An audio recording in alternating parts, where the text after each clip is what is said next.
New Orleans, as that series is now the best of three, tied up at 2-2. Pelicans against the number one seed in the West. Heat over the Hawks in Atlanta, 110-86. Jimmy Butler leading Miami with 36 points and 10 rebounds. Atlanta's Trae Young just 9 points in the loss. Miami with a 3-1 series advantage. And the Bucks beat the Bulls in Chicago, 119-95. Giannis Antetokounmpo, 32 points, 17 rebounds for Milwaukee. Grayson Allen off the bench added 27 points in the win. Milwaukee, the defending champs, now with a 3-1 advantage in that series. I'm Eddie Garcia.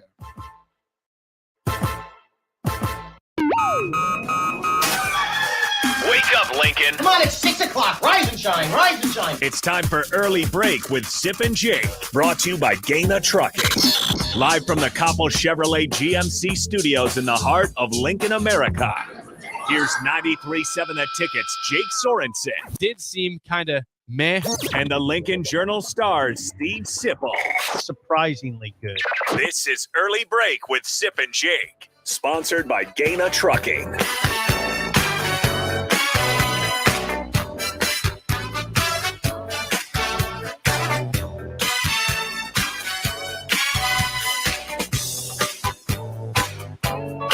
Good morning. Happy Monday to you, Steve Sipple, Jake Sorensen. Early break, full show ahead. Plenty to talk to over the weekend. It was not great for Nebraska athletics again. Nebraska baseball loses a series to Indiana. Get to that here in a second.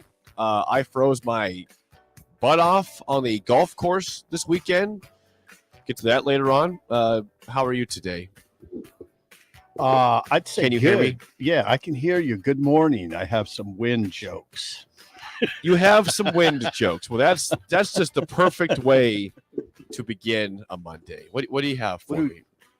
What do two windmills usually talk about? I don't know. They just kind of shoot the breeze. Come on. You didn't like that one? No, that one's average. That one's average. That's the best one I had. That's what you have. That should be Yeah, the one was the I went windmill. outside yesterday just to kind of scope it out because I knew you were golfing in Sioux City. I was like, I wonder what it's like. Yeah. I went outside just to check it out, and I was blown away. You know, you should put a little stand-up comedy in your lifetime, maybe. A little part-time gig for you. Good morning to everybody. Yeah, good morning to there's Gus. some Good old morning to dad everybody. wind jokes there for you there. Yeah. Appreciate that. 402-464-5685. Call or text as always. Yeah, I am here. It was windy and it was cold. It sucked yesterday. Sioux City Golf Tournament. It just straight up sucked yesterday. No fun at all. Well, we shot better than the first day by one, which that was good. We didn't play terrible. It wasn't the best. But they had the tournament. Everybody showed up. That's amazing. Yeah, I don't think anybody was a no-show yesterday. That's amazing. Which I commend all the people. I do too. I do. Tough dudes. I mean, I told you What kind of the tournament? feel like at the time, the wind chill, the feel like temperature when I started playing yesterday was 36 degrees. You were playing golf in Sioux City at what course? Green Valley, which I'll get to at Green 6:45 for the golf course review. Okay. And this was what It sort was, of it was tournament? called the Honker Classic, Uh-huh. which was actually very cheap. It was a 2-day, two-man scramble. 2-day, two-man scramble for $60 a person. That's incredibly cheap. Yeah. It's incredibly cheap. For both days, $60 total. Incredible. So, cheap tournament, cheap beers, and freezing temperatures. Yep. So We'll talk about that later. We will. We do have a lot to get to. I want to start with I this, don't know though. where to start. I'll start with it. We'll get to the struggling baseball team again here in a second, but That's great. I want to take you to yesterday where I was thoroughly confused by something I saw you tweet, and I still never got a chance to watch it. But I saw you tweet about how you were watching a YouTube video of O'Shawn Mathis, who was announcing he was going to announce his decision on April 30th between Nebraska and Texas. Well, right? he wasn't really announcing. Just in the course of this kind of documentary about himself, he's a millennial. Yeah. He just mentioned that he's going to announce his decision. What Saturday. made you watch this YouTube video he's posting? That a couple media members mentioned it, so I thought I'm working. Did and, you find it and worth your Parker was while? off yesterday. Hmm. Yes, it was not. It's just a video about himself and how he came up in kind of with a single mom, and the challenges of, growing up in the household of a single mom with not much money, and how much football and his coach has helped him. So yeah, Jake, it was all right. And then right off the bat in the video, he said he'll announce Saturday his final decision on where he'll continue his playing career. And he said the finalists are Nebraska, Texas. And I will tell you this. Okay. If I were a Nebraska fan, and I heard from a lot of Nebraska fans on Twitter that say, "Oh, Sip gone. Sip, he's going to Texas." I don't know. His mom followed me on Twitter over the weekend. Hello. Does that change things? She No. followed me too, by the way. Okay. Well, she's following people in the market. Is that the Queen Bee one? Yeah. Yeah, I got Good followed job. by her. Good job. Yes, it's the Queen Bee. And I've been hearing that you don't close the book on this. So Is that how we judge a chance with the players if their mom follows you on Twitter? No, not at all. But what I've heard is that there's a shot. There's a legit shot here. I'm gonna be ready on Saturday. In fact, I don't know if I'll be covering the draft because that's how I'm not just writing this off as he's going to Texas. So, we'll see. O'Shawn Mathis announces yesterday on a YouTube video, we'll call it a documentary, that he will announce his decision Saturday between Nebraska and Texas. This is the TCU transfer defensive end, 6'6", 260. No, it was a decent little video. And these days, that's what the kids do, stuff like this. I mean, that was never done back in the day, obviously. Well, they didn't have YouTube back in the day. It was a nice little production. Part of a probably, this is all planned out very well by, we'll call it the Mathis team. I mean, this is all gone pretty. This is a nice script they've laid out. Here's his story. Okay, he's going to announce. If you do it this way, you're apt to get a lot more views, right, on your YouTube production, right? It's all very planned out. It's planned out, but on this note, It's of kinda all slick this in a of way. all this conversation, Wet Blanket has a good text that I just think kind of puts it all together. What is it, Sunshine? This is Wet Blanket. Yes. Ready for this? Yes. Here we go. Wet Blanket. When Sip got into sports writing, did he ever think he would spend his weekends watching YouTube videos about announcements of announcements? Well, Shoot me now, says Wet Blanket. no, come on.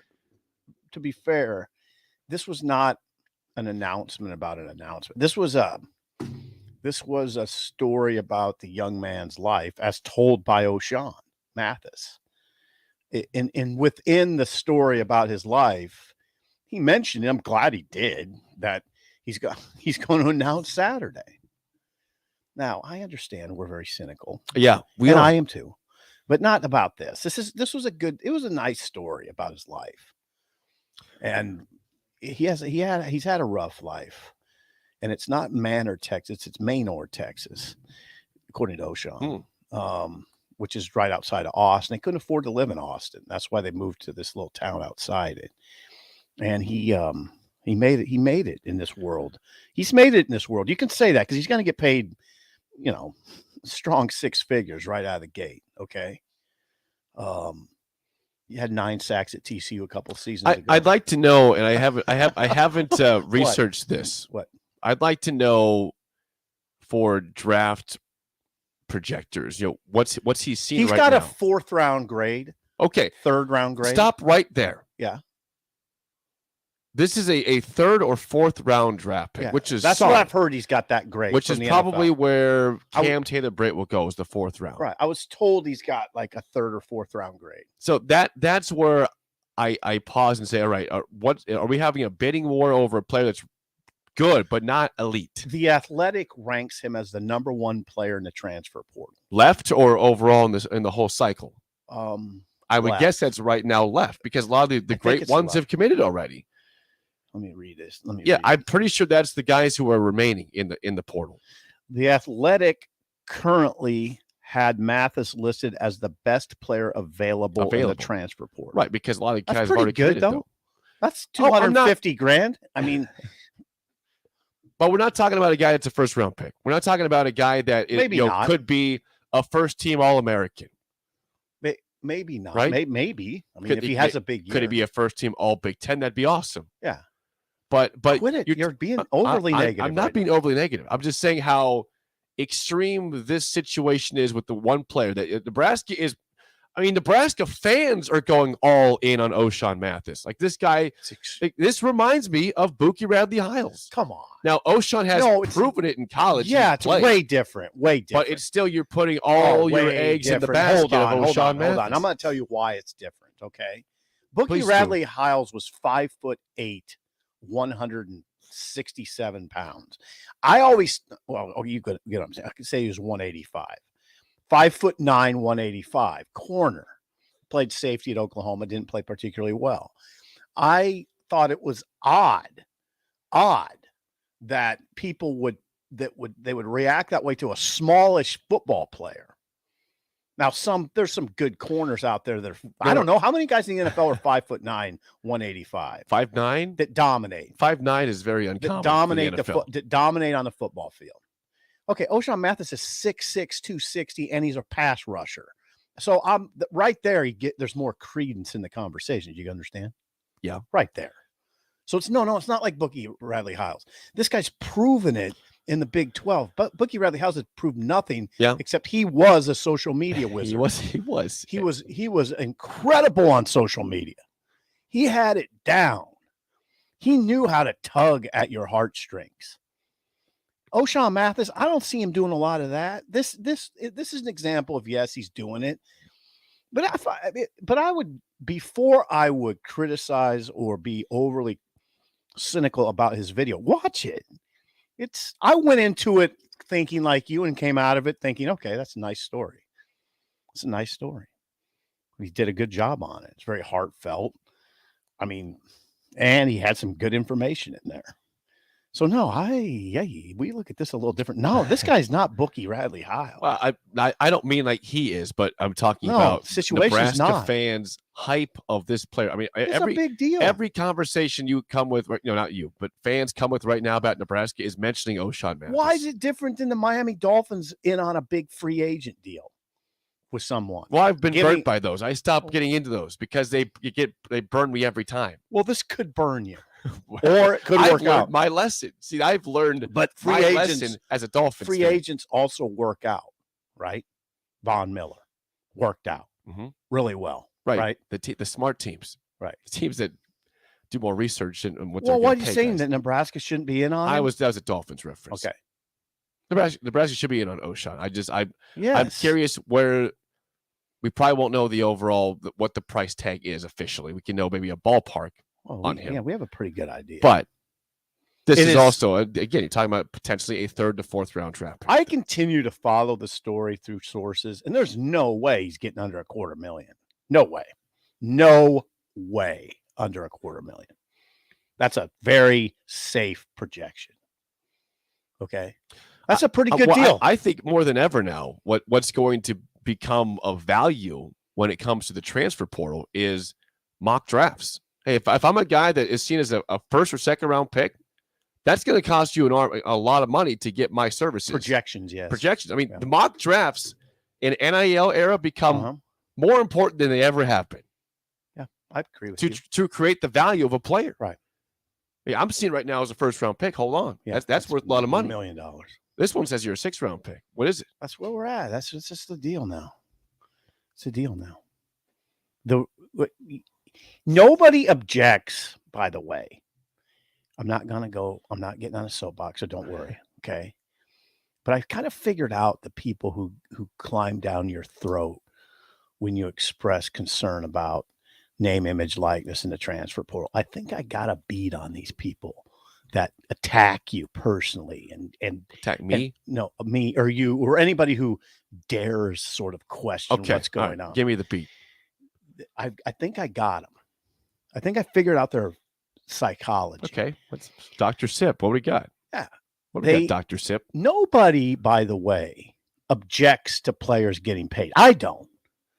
It's how it's unfolded and and how flawed this combination of NIL and the one-time transfer rule, the flaws it's revealed, and how quickly the sanctimonious people pushed it through Gavin Newsom.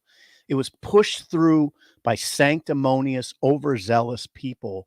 And now those people get upset with you because they know it's ruining the very game that they love. And they have nothing they can really say. They just get mad and start stomping their feet and pointing their finger and attacking you personally because they know there's a big problem that they helped create. They won't admit that. No, of course they won't. Why would they? They try to hang it on the NCAA. No. If the NCAA would have said, no, we got to hold this off, the sanctimonious would have done what? They would have said, oh, bad NCAA. This is awful what's going on. The NCAA needs to be torn down even faster than we're trying to tear it down now. No, this is not the NCAA that did this. This is state courts. This is public pressure. This is not the NCAA's issue. They had to move. Okay? So I understand when people get upset. This is not about people like us. I don't object to players getting paid.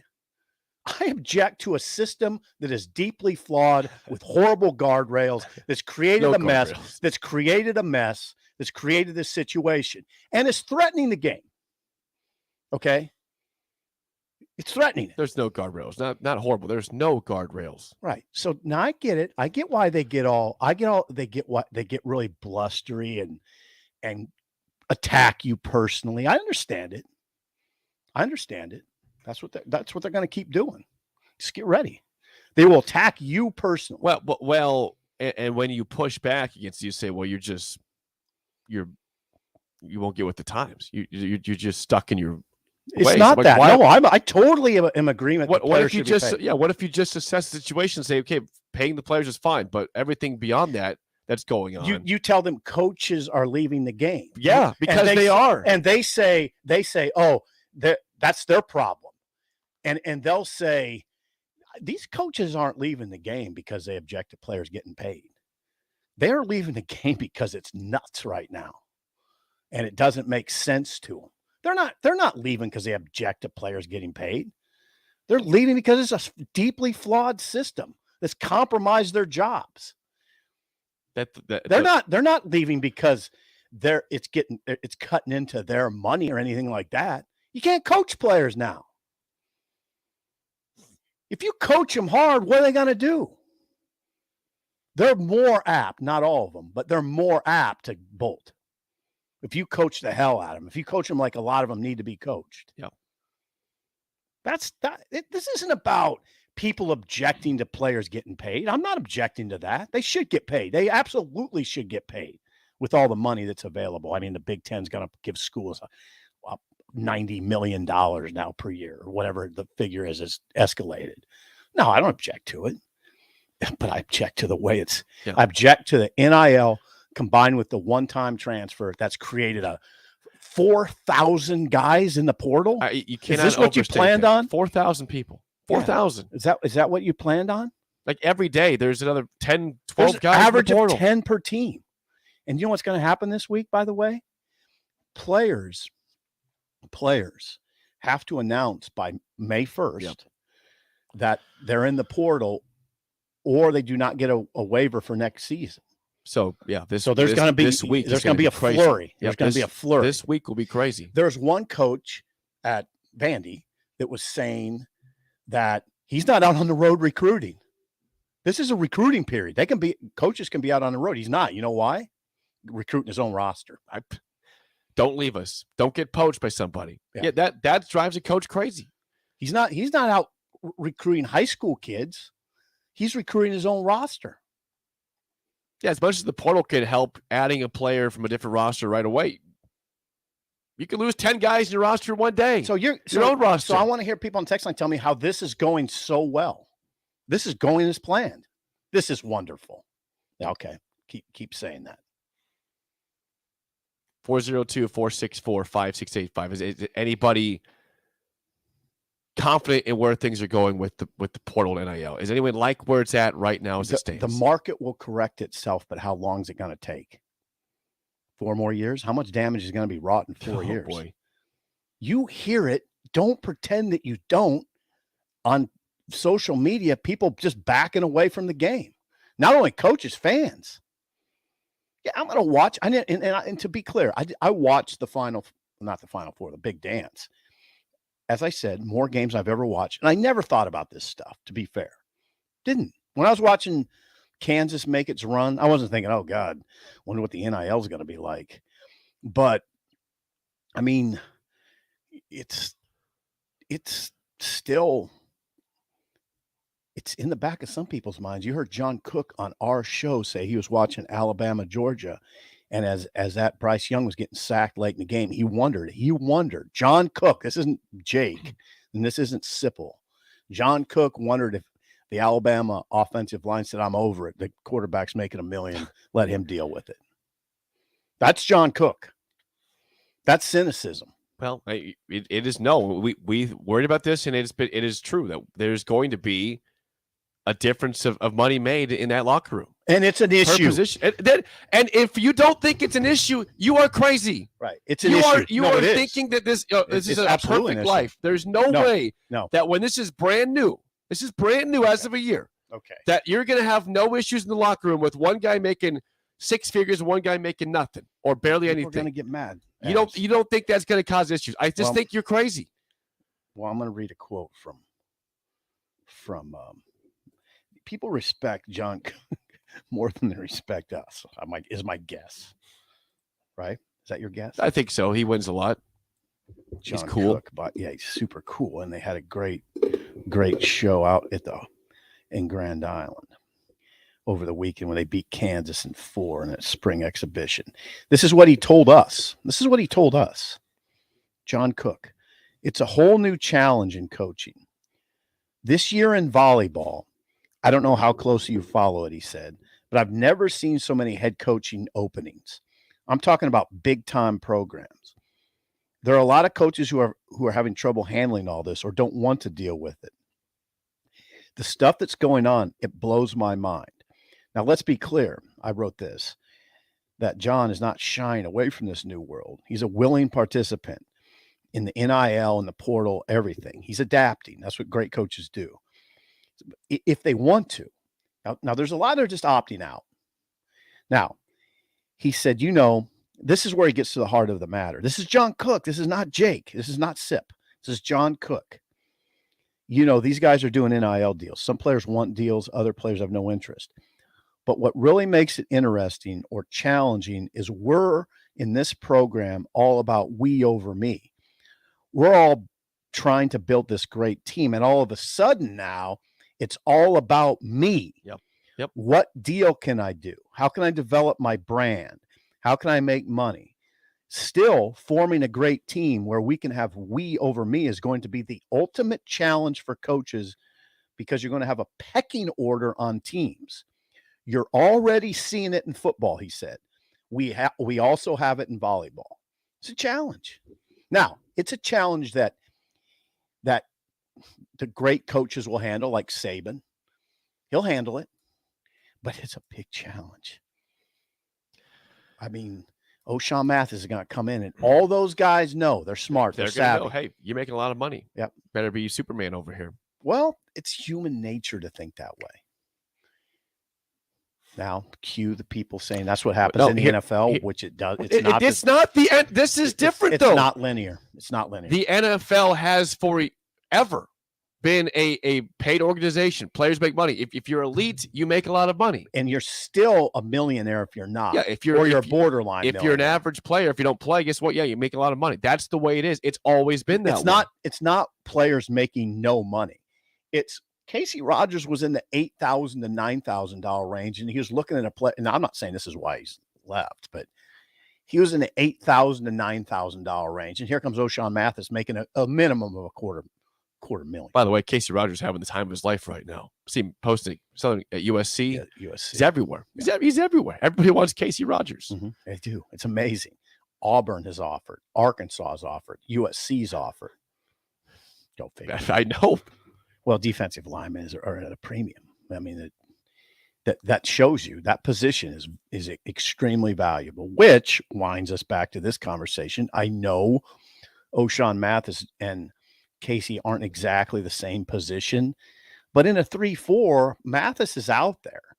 He's going to be in a 3-4 and a 4-3. They're not pulling O'Shawn Mathis off the field in a 3-4. He's 6'6", 260. It's not Caleb Tanner. People don't on Twitter, I notice people are saying, Sip, they're not the same position. No, they're not exactly the same position, but you wonder if Casey Rogers was thinking, okay, Garrett Nelson bulked up. They're playing him down. Yep. They're bringing in this 6'6", 260-pound guy. Where am I in this? No, he's not. They're not exact, but come on. I mean, that might have had something to do with it. Here's a couple different texts with different viewpoints of this. 402-464-5685. Here's one that's actually for NIL. This is Curtis. Curtis says, it is working. Players that aren't getting playing time are leaving. More talent is coming in general, with exceptions. I don't know if I agree with that. Well, but I understand the take. It's reasonable. That's a reasonable take. I don't know. You'd have to look at it across the board. I mean, in that case, is it weeding out the players that aren't playing? Is that what your intention is? It's just weeding out the guys on the bench? Because there's starters leaving. Yeah, I don't know. So that's not true. I mean, if it was your backups leaving, all right, different story. I don't think you have starters that are leaving. I don't think Northern Iowa's coach would agree with that take, because now what has happened to schools like Northern Iowa? When a guy gets good, what happens? He's gone. He's going to get NIL. Okay, so what happens now think about coaching at Northern Iowa or that's a good FCS program. When your guys get really good, they're gone. Yep. So you're catching guys from Power 5 schools and FBS schools that have failed and are coming down. That's what you're looking at. I mean, this is not the ideal coaching situation. That you develop them and bring them back to a good player. I guess that's the ultra development now. Take guys that have failed from a higher level and build them back up again. Yeah, and it's just, I mean, you see it. I mean, Bella Cravens, she starts her career at Eastern Washington, plays at Nebraska and graduates, and then says, "Oh, I'm gonna finish it up at TCU." Which was 6-22 last year. Now there might be a boyfriend, who knows what, but it's fascinating, right? And Amy Williams, I'm sure, is like you and I, that just kind of shakes her head. And what I have said and what I wrote over the weekend, what I said last week, is you just kind of got to shake your head and look down now, like smile. Just, this is what it is. There's no use fighting it. I just hope that it doesn't crush these sports popularity. It's not going the right direction, I think, for that. Well, how much do you hear from people? I hear a lot of people that say that. Here's one example. If somebody says, I agree with you, I am the biggest sports fan ever, but I am losing interest quickly. It's not amateur at all anymore. If people don't think that's happening out there, they're not listening. My dad's followed Nebraska athletics for 60 years. Interest waning. Didn't watch the spring game. First time. Just interest waning. I think if you talk to a general person that is a sports fan, it's a different conversation now. The excitement's not the same as it was. Well, now how much of that though it hurts that Nebraska has not played very right. well. Nebraska's missed 5 straight bowl games. And I think we got to be very careful on this show. We have to distinguish between the lack of the waning interest because of the current world in college athletics, the new age, and the fact Nebraska's just been miserable. I mean, in all three top men's sports, it's been bad. It's been horrifying. So some of it is that too, and maybe more of it is that. Like I said, so I'm very clear to people. I loved watching March Madness this year, and I did not think of NIL as I was watching it at all, never. And it didn't it doesn't manifest itself in the games that I can tell. The only way you can tell is, Gabe Kalsher, wow, he's on Iowa State now. Oh, Iowa State, that guy, they have 4 transfers. He was at Nevada. That guy was a different team last year. I saw him play. There is a strangeness in that regard sometimes. But no, that's not. It didn't dissuade me from watching. And it won't dissuade me from watching college football. I can't wait till the season starts. Can't wait to go to Dublin. I'll be there. We're not going to be worried about NIL when we're in Dublin. I hope not. No, we're not. I hope we're having some sort of conversation about NIL the week of the first game. We will not. That would suck. We will not. Talking football. More next, the early break in the ticket.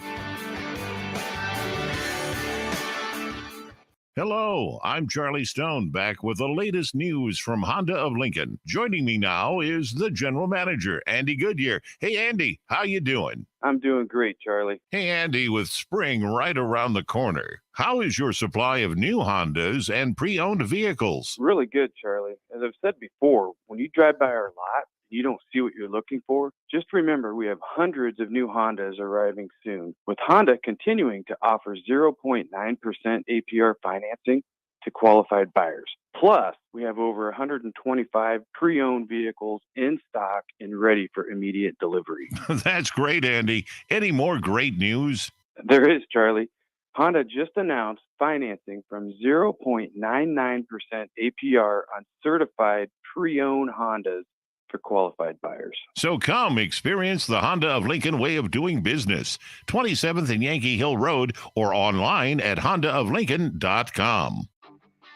Gaina Trucking is hiring CDL Class A and B drivers. Gaina Trucking guarantees a 40-hour work week year-round, and their strong team culture makes it not a job, but a career. Gaina Trucking offers health, vision, and dental insurance, 401k with company match, an employee assistance program, and other bonus programs. Build a better career today with great team culture at Gaina Trucking. Learn more and apply today at GainaTrucking.com. There's no better way to spark a child's imagination than to get lost in the adventure of a good book. I'm Jenny Benson, president of NSEA. Working together, parents and teachers can help every child succeed. You can help by reading to your child and let your child read to you. Encourage reading in your home and make it a priority. Make reading fun and a time that you and your child look forward to spending together. Sponsored by the Nebraska State Education Association, aired by the Nebraska Broadcasters Association on this station. Fruitcakes are just for Christmas, right? Gosh, I feel sorry for you. I mean, what if we had done that with bacon? Bacon is only for breakfast. We'd never have bacon cheeseburgers. We'd never be able to save a salad by adding bacon bits. We'd never have Brinner. That's breakfast for dinner. Don't limit yourself. Fruitcakes for St. Patrick's Day. Fruitcakes for graduation. Fruitcakes for Thursday. Beatrice Bakery and Grandma's Fruitcakes are perfect for every occasion. Check them out in downtown Beatrice or online at beatricebakery.com. Welcome to our world of yum. Spring has arrived. Dust off your clubs and play the city. Lincoln City Golf Courses offer 5 different places to play, including Homes, Pioneers, Highlands, Mahoney, and the par 3 Jim Ager course. Plus, one membership gets you access to all 5 courses, or ask about a discount card that gets you 15% off all rounds. There's also adult classes with lessons for every level with Lincoln City Golf Academy. Learn more about membership and classes today at lincolncitygolf.org. This is Dan Friedman. Between 2010 and 2019, distracted driving caused more than 40,000 car crashes in Nebraska, resulting in over 14,000 severe injuries and deaths. Please keep your eyes on the road. If you have a smartphone, put it away while you're behind the wheel. It will help keep our community safe and secure. This message is brought to you by Friedman Law Offices, helping injured people, It's what we do. It's all we do. Find us at freedomanlaw.com today. Nutrient Ag Solutions, Ashland facility, now hiring for spring. Keith and the crew remind that most will have to have blood available at some point to survive, but our blood supply is extremely low. Please consider donating a unit of blood. Next Tuesday, there's a drive at Ashland Greenwood High School from 11 a.m. till 5 p.m. Monday, May 16th, go to Water's Edge, Gretna. And don't forget, for great job opportunities, contact Nutrient Ag Solutions in Ashland. Join the Nutrient Ag Solutions team. Call 402-944-2436. Junior, hurry it up in there.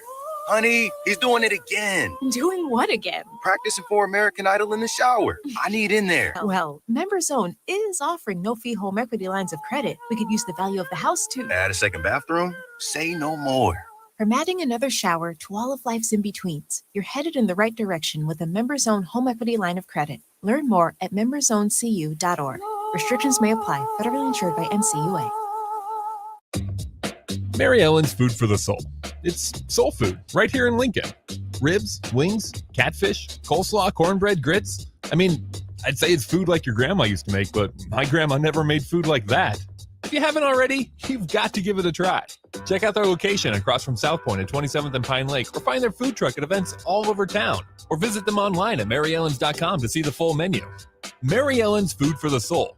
Let them fix you a plate. Brown Shoe Fit is gearing up for spring with new inventory on the way. They're stocking up on new spring sandals and athletic shoes daily in brands like Brooks, Hoka, Keen, Merrell, On, and many, many more. Browns has the local professionals to get the proper fit, aided by their high-tech foot scanner by Atrax. Spring is the season to be active and busy. Don't let your feet lose their support with old rundown shoes or sandals. Stop by Brown's Shoe Fit today, just south of 66th and Q in Lincoln. We're on the air. Back Well, party's starting early today, isn't it? to more of Early Break with Sip and Jay, brought to you by Gaina Trucking. On 93.7 The Ticket and theticketfm.com.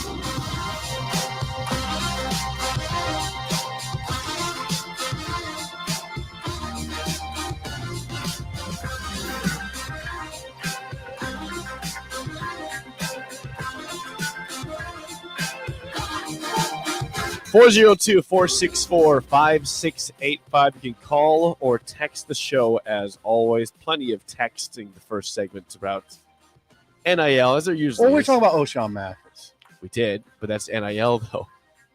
O'Shawn Mathis is NIL for Nebraska. Yeah. And Texas. Oh, hello. Now, wait a second. One other thing in that front. Devin Drew, the Texas Tech defensive lineman who visited this weekend. My guess is you will hear something about a decision, and I'm not saying it's Nebraska for sure, but I'm pretty sure Nebraska in a great position to land Devin Drew, who's an interior lineman from Texas Tech. Yeah, he played. He had 34 tackles last year. Played all of Texas Tech's games over the last 2 years. He came from Iowa Western, went to Lubbock, played. I think he played 25 games over the last 2 years, all of them. Which, by the way, that alone told me a lot about him. He never missed a game. It's pretty cool. Yeah. Texas Tech, 6'2", 290. Visited Lincoln over the weekend. Nebraska's in a good position, a good to great position to land Devin Drew. I'd be surprised if he went elsewhere. He is not a backup option. He is still part of the equation with O'Shawn Mathis, if you get him or not. Oh, yeah. It would be. You get both those different guys, you're happy. Different player. Exactly. I'm just making sure people know this is more not in the Casey Rogers. This is not like them protecting themselves if O'Shawn goes. No. This is hey, we'll take them both. Yeah, both of them. This is more of the Casey Rogers position for people that get caught up in all that. Volleyball. Yeah. Okay. So Nebraska volleyball goes out to Grand Island this weekend for the exhibition match against Kansas, right? Mm-hmm. 6,000 fans. 6,000 fans watching an exhibition against Kansas for Husker volleyball. That's impressive. That's awesome. The question we had was this. What besides success makes the program so attractive to the masses? Or is it just success is what it is? I would answer it this way. Terry Pettit, who led Nebraska to its first national title, and I'm going to say it was 1995. I covered it, so I should probably know that. I'm going to say 1995 when they went out to Massachusetts and beat Texas for the first national title.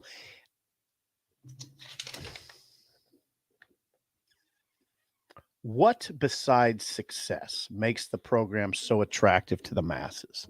I think you could answer it with this tweet from Pettit in, I think it was January, that asked the question why I was lucky to coach at Nebraska.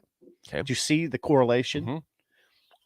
It's a flat state that encouraged statewide support. He said mountains can divide loyalties. Makes sense. Mountains can stop the wind too. Yeah, that'd be nice to have that once in a while. Please. The football success opened doors in recruiting. That doesn't answer your question, but passionate high school volleyball coaches starts to get to your question. What makes it so popular?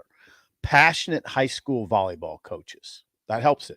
That helps popularity, right? It does. The Coliseum back in the day was the ideal venue, and you could say now that the Devaney Center is an ideal venue. Wouldn't you say? It's a great place. An ideal venue. That helps answer your question.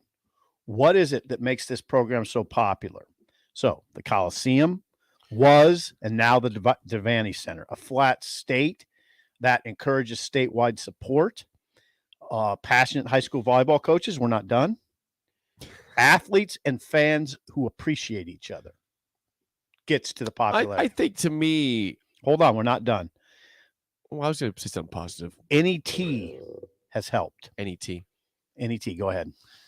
I think more, not more than anything, but a big thing is that Nebraska has proven that they develop good talent here in volleyball. Absolutely. Football, it's, we always say, there's not enough talent in the state. That's always the conversation. But volleyball, year after year, I mean, you've had a couple different Gatorade Players of the Year in high school in the state of Nebraska. Absolutely. National, not just you're the Gatorade Nebraska Player of the Year. You are the National Player of the Year. So you figured out you don't have to be in California or Texas or Florida to have the best talent for volleyball players. They get a crap ton of good players in state. A crap ton. Yeah, they do. Every year there are several Nebraska There's players no doubt on the about it. roster, John, from the state. You're right. John texted in. It was 1995. He knows that. Thank you, John. It is public knowledge also. NET has helped. Athletes and fans who appreciate each other helps popularity. NET has played a big part in that, by the way. A flat state, as this is what Terry Pettit points out. Passionate high school volleyball coaches. What else? A lot of it. And the Shouldn't that all Devaney help Center. the other sports though too?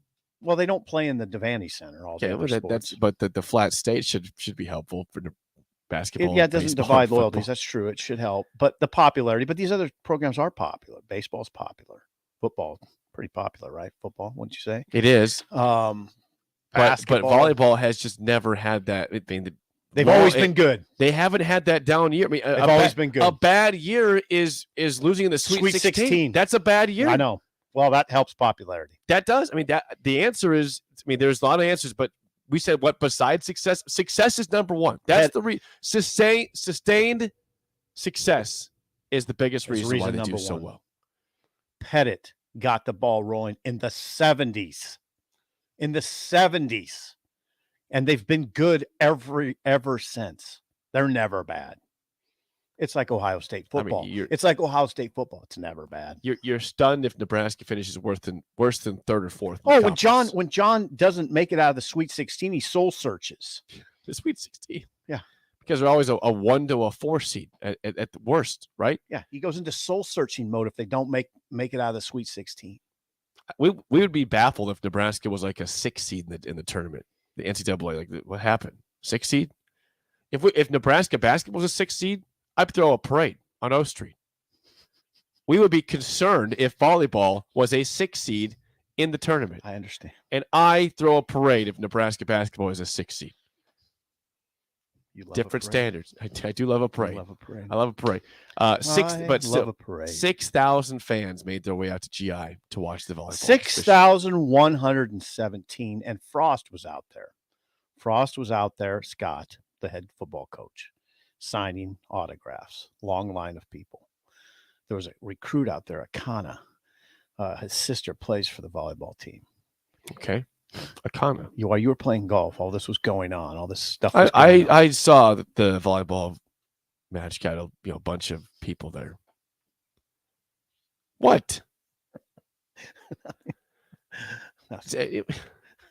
I'm happy. I'm happy to have the attendance. That's so cool. Yeah. 6,000 people. Sounded very genuine. Texas Jeremy says winning cures all. Everyone wants to be associated with winners. I think it's more than that. It's the success thing is the biggest part, though. I mean, the fact they don't lose. I agree with that. They don't lose. The kids appreciate that support. The fans sense it. God, you go out to that event center, and I saw photos of it, and I was just totally like, wow. It's mystic. It's mystical. Like just seeing that. I mean, think about it in the context of all these programs nationwide. These programs like UCLA that play their regular season in front of 200 people. And then Cook can show recruits. I don't know what USC draws, but it's not much. 200, 300. Oh, look at us. We played a spring exhibition against Kansas and drew 6,000. And our kids, after the game, stayed after and signed autographs for a long line. They're rock stars. Do you think he won't use that in recruiting? Well, if he's not, he should be. I mean, I'm sure that he has been, and that's why it's working. Nebraska, part of the reason. Remember, they had just 2 years ago the top 3 players in the country commit to Nebraska. Yeah, I think what he's doing is working with the kids out there. He gets elite transfers. Thank you, Jay. Yeah. I think he's used that for a long time, and he'll use it for as long as he's here, and then the next coach will too. What's next? What are we Song talking of the about day next? and What else? the Nebraska Golf Passport early break golf course review is next on Early Break in the Ticket.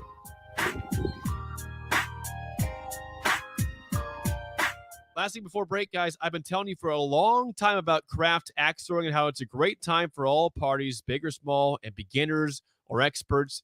It's a lot of fun on the 13 throwing lanes. They've got private events for groups of all sizes, and it provides a truly memorable afternoon or evening for everyone in your party. Craft Axe Throwing has a stock bar and multiple TVs to watch all the different games. To schedule your next corporate or social event, or for more information on their leagues and events, call them today at 402-802-9696. Again, that's Craft Axe Throwing at 18th and N in Lincoln. Bagels and Joe is ready for the spring with pesto cream cheese, great on any bagel. Try a mint and peach Arnold Palmer while you're there, and don't forget their locally roasted coffee, delicious breakfast burritos, and bagel boxes for the office. Bagels and Joe with 4 Lincoln locations. 93.7 The Ticket, Fox, KFXL weather. Brought to you by Bryant Air Conditioning, Heating, Electrical, and Plumbing. Still rather breezy, but not quite as windy as yesterday. Northwest winds can still gust over 30. We'll see an afternoon high of 59. Mainly clear tonight, a low down to around 31. Warmer tomorrow, highs up to around 70. South winds will be back at it again, gusting over 25 to 30. I'm meteorologist Tim Wright for 93.7 The Ticket and theticketfm.com. Action Plumbing, Heating, Air, and Electric always makes safety a top priority for our home and office. In under just 1 hour, their team installed the state-of-the-art air scrubber system directly into our existing HVAC ductwork. This technology purifies the air and reduces exposure to common bacteria and viruses, creating a safer breathing environment for my family. Action delivers honest quality services we can count on. To learn more, visit actionlincoln.com. Brown Shoe Fit is gearing up for spring with new inventory on the way. They're stocking up on new spring sandals and athletic shoes daily in brands like Brooks, Hoka, Keen, Merrell, On, and many, many more. Browns has the local professionals to get the proper fit, aided by their high-tech foot scanner by Atrax. Spring is the season to be active and busy. Don't let your feet lose their support with old rundown shoes or sandals. Stop by Brown's Shoe Fit today, just south of 66th and Q in Lincoln. Gaina Trucking is hiring CDL Class A and B drivers. Gaina Trucking guarantees a 40-hour work week year-round, and their strong team culture makes it not a job, but a career. Gaina Trucking offers health, vision, and dental insurance, 401k with company match, an employee assistance program, and other bonus programs. Build a better career today with great team culture at Gaina Trucking. Learn more and apply today at GainaTrucking.com. AmeriCorps programs and members are making a huge impact in Nebraska communities near you, addressing critical issues like education, conservation, and even food insecurity. Because of AmeriCorps, the Lead for Nebraska program is fighting brain drain in Nebraska's rural communities by expanding access to broadband services and digital literacy. Learn about AmeriCorps programs serving communities in your region by visiting serve.nebraska.gov. Paid for by Serve Nebraska, aired by the Nebraska Broadcasters Association and this station. Fruitcakes are just for Christmas, right? Gosh, I feel sorry for you. I mean, what if we had done that with bacon? Bacon is only for breakfast. We'd never have bacon cheeseburgers. We'd never be able to save a salad by adding bacon bits. We'd never have Brinner. That's breakfast for dinner. Don't limit yourself. Fruitcakes for St. Patrick's Day. Fruitcakes for graduation. Fruitcakes for Thursday. Beatrice Bakery and Grandma's Fruitcakes are perfect for every occasion. Check them out in downtown Beatrice or online at beatricebakery.com. Welcome to our world of yum. Spring has arrived. Dust off your clubs and play the city. Lincoln City Golf Courses offer 5 different places to play, including Homes, Pioneers, Highlands, Mahoney, and the par 3 Jim Ager course. Plus, one membership gets you access to all 5 courses, or ask about a discount card that gets you 15% off all rounds. There's also adult classes with lessons for every level with Lincoln City Golf Academy. Learn more about membership and classes today at lincolncitygolf.org. Husker fans, continue to support the Nebraska softball team during Fan Appreciation Weekend, May 6th through the 8th. The team hosts Indiana in a 3-game series with giveaways each day. On Friday, the first 500 fans receive a water bottle. Come out Saturday and be one of the first 500 fans to receive a blanket. And on Sunday, if you're one of the first 500 fans, you'll get a pint glass. Saturday's game is also Senior Day and is free admission for everyone. For more information, visit Huskers.com. Get your single game tickets now at Huskers.com/tickets or call 1-800-8-BIG-RED. You love to bash his sports takes. Now, will you feel like an idiot if you're No, a big tough never feel like an if idiot. you're a big tough guy this morning? But you really love to voice your displeasure for his music He choices. stumbled on an issue that I did not think would generate this much passion and discussion. It's time for Jake's questionable song of the day on Early Break on 93.7 The Ticket and theticketfm.com. Cowboy kills the rock star. Friday night's gone too far. The dim light hides the years on all the faded girls. Forgotten but not gone. You drink it off your mind. You talk about the world like it's someplace that should be. You see you love to run home, but you know you ain't got one. 'Cause you live in a world that's your best forgotten around here. Broadway is dark tonight, a little bit weaker than you used to be. Broadway is dark tonight. See the young man sitting in the old man's bar, waiting for his turn to die. Song of the day, Broadway by the Goo Goo Dolls. 402-464-56851 is bad, 10 is good. Text your rating on the Sauter Heyman Jewelers Song of the Day. Forget your only song. You pray to statues when you're sober up for fun. Your anger don't impress me. The wolf slapped in your face.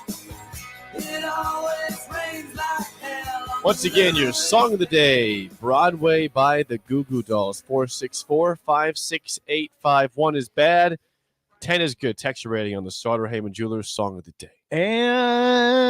And you're off to a good start. Ooh, all right. This week, you're off to a good start. It's just impossible to dislike it.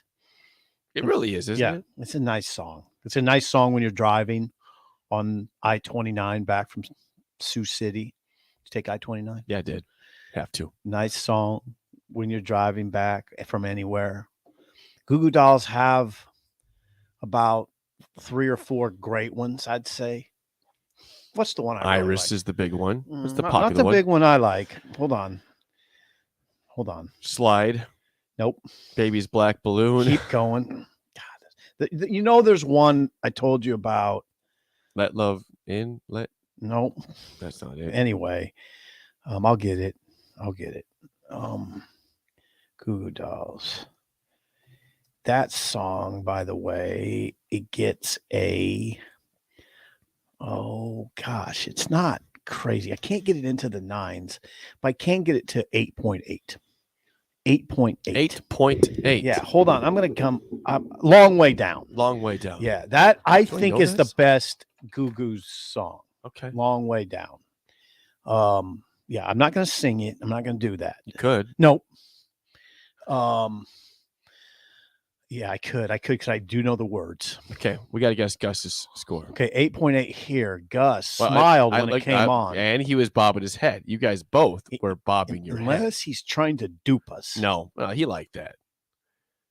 The guess for Gus is, and he has been going high in his scores. I think that's an 8.3. Wow. Okay. Yeah, I think you really liked it. 8.8. I think he gave it the same score I did. I'll go with 8. Okay. Solid 8. Yeah. You liked it. What's the reasoning, Gus? Well, I like it, but I don't really. I like how it sounds, but it kind of sounds like a sitcom it intro. does. It's Yeah. like kind of sounds like the Friends intro, does. where it's All just right, they're all that- doing now their thing. you're you're getting your evaluation voice. Huh. He's found his voice. A sitcom intro song. It kind of does. Don't. Yeah. It's not Yeah. happy I'm not enough for that, it- is it? Well, it just kind of that's does. just what it reminds me of. It does. Not saying it's bad. It's good. I Yeah. liked it. I gave Don't. it Let's an not 8. go too far with this Well, conversation. some of 'cause those I like the songs, I song. like some sitcom intro songs. Do you? Yeah, Okay. yeah, of course I do. Like. Well, I like like the the Cheers Friends. song. Yeah. Oh God, that's too sappy for me. Sometimes Sometimes you wanna go the away. Friends song is okay. Yeah. I'll be there for you. Yeah. God, Sap City. But Gus, Thanks, you. Gus. He's got a point there. Sitcom intro song. Yeah, it does sound a little bit like that. I For- still like yeah, it. Okay. I still like it. It'd be a good sitcom. Whatever the sitcom is. I don't know what this It's not as good sitcom as would be. Long Way Down. Long Way Down would probably get a 9.1 from me. Long Way Down. I don't think I'll make it on my own. Long Way Down. I should know that song. Was it on radio? Oh, of course, yeah. I heard it one Sunday. Well, I think I'm sure I texted you. I think I've seen them twice in concert. Goo Goo Dolls. Yeah, you I'm saw sure they've Long seen Way it. Down. Okay. Yeah. All right. What do people say? It was positive. Oh, you're not going to read them? Well, I gotta get the golf. Oh, yeah, yeah. review. Well, hang on. We got 4.7, 7.8. Grandpa Rick says a 5. John in Des Moines, you got a guess for him? John in Des Moines gave it a 5. He says, great pop rock song. Can't wait to see them at Pinewood Bowl in July. 9. 9 from John in Des Moines. John. 8.1, Mike in Kansas. Doug and Lincoln, a 7. The Milkman, that song is just plain boring, a 1. It's not. Buffet sounds like the theme song to a lonely car ride on Jake's golf trip, a 4. 7 from Sipple's brother's nephew. Hello, fam. 4 from Bert in Columbus. 7.1 from Sean in Omaha. Leroy, 3.1. Harper and Harper's dad, both a 4. 8.9 from John, and Joe and Boulder, a 10. Golf course review. Golf course review right now. Pick out a nice polo from the closet, put your clubs in the trunk, gas up the car, and get on the road. It's time for this week's golf course review through the eyes of Jake Sorensen. Here's the deal. I'm the best there is, plain and simple. On the Early Break Golf Tour on 93.7 The Ticket and theticketfm.com. I went across the border this weekend for the golf course review. These will mostly be in Nebraska, but this weekend I did play in Sioux City, Iowa, Green Valley. I played a 2-day, two-man best scramble. Say it again. 2-day, two-man scramble tournament. We did not win. Who's we? Me and my brother-in-law, Taylor. Okay. Yep. We did not win. But we did survive. I told you it was This is nothing the golf course can control, but it was absurdly windy. It was 45-mile-per-hour wind on Saturday. I just keep envisioning a little kid in the course just getting pushed down by the wind. Like a 2-year-old kid could not stand up in that wind. It would be the kid would be blown over. Absurdly windy. Absurdly windy. Green Valley is a fun course. It's something where it's always busy. It's a popular public course in Sioux City, but they have some redeeming holes. I mean, there's some nice par fives on there. Like the second hole, if it's depending on the wind, you can go for it in 2. It's a slight dog leg right. Hole 2. Hole 2 par 5. So right out of the gate, it's testing. Yep. But if you go right, you're going in the water. Ooh. And so, yeah, if you go too far left, you're in the trees. But if you hit a rocket out there, you can go for it in 2. Okay. So that's a good hole. Number 3 is pretty much always into the wind. A very difficult par 4 there. And number 4 is a par 4 that you, depending on the wind, can get up by the green if it's downwind. If it's not, they also have 2 ponds on the right side of the hole they can hit into. So it's a fun place to have a scramble tournament. It's a fun place to have any tournament. Everybody's wondering this. Yeah. I've been to Sioux City many times. All right. Many, many, many, many times. Okay. Where is it? Like when you're driving up I-29, you head right into the outskirts. You keep going. Where are you headed? How do you get there? It's if you're taking I-29, you're not going all the way into town. Oh, you're not. It's on this side. Yes, it's on this side. It'd be so the south part of the south. Okay, right. So you take, but it's right off the interstate. Is it? This is not that far off the interstate. Okay.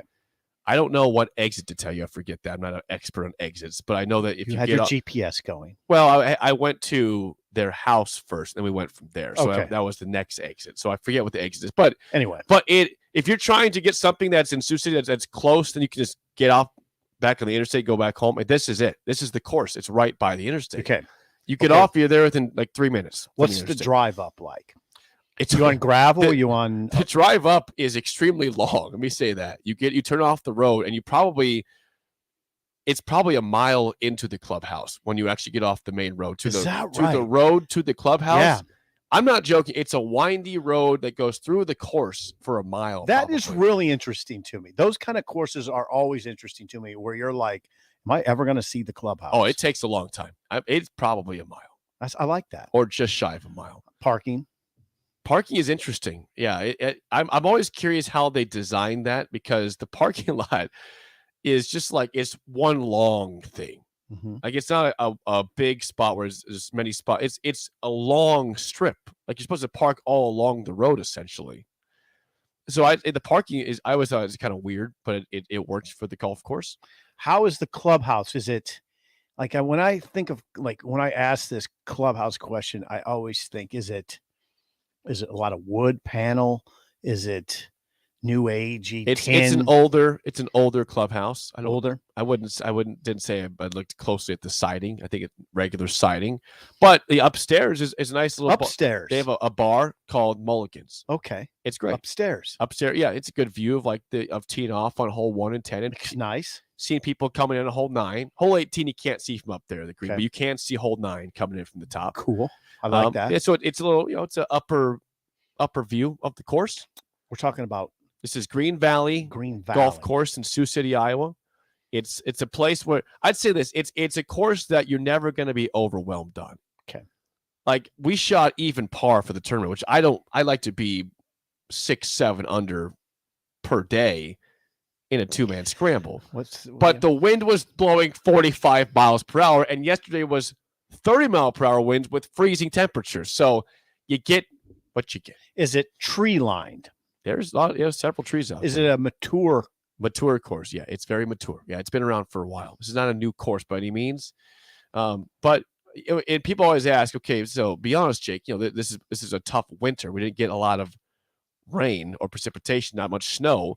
I mean, it's obviously it's still early in the season. It's a little brown, but there are certainly it's got a lot of green to it. It's in decent shape for a really, really rough winter for all these golf courses. Greens were fine. They weren't overly fast. They weren't slow by any means. And actually, I was impressed with the sand.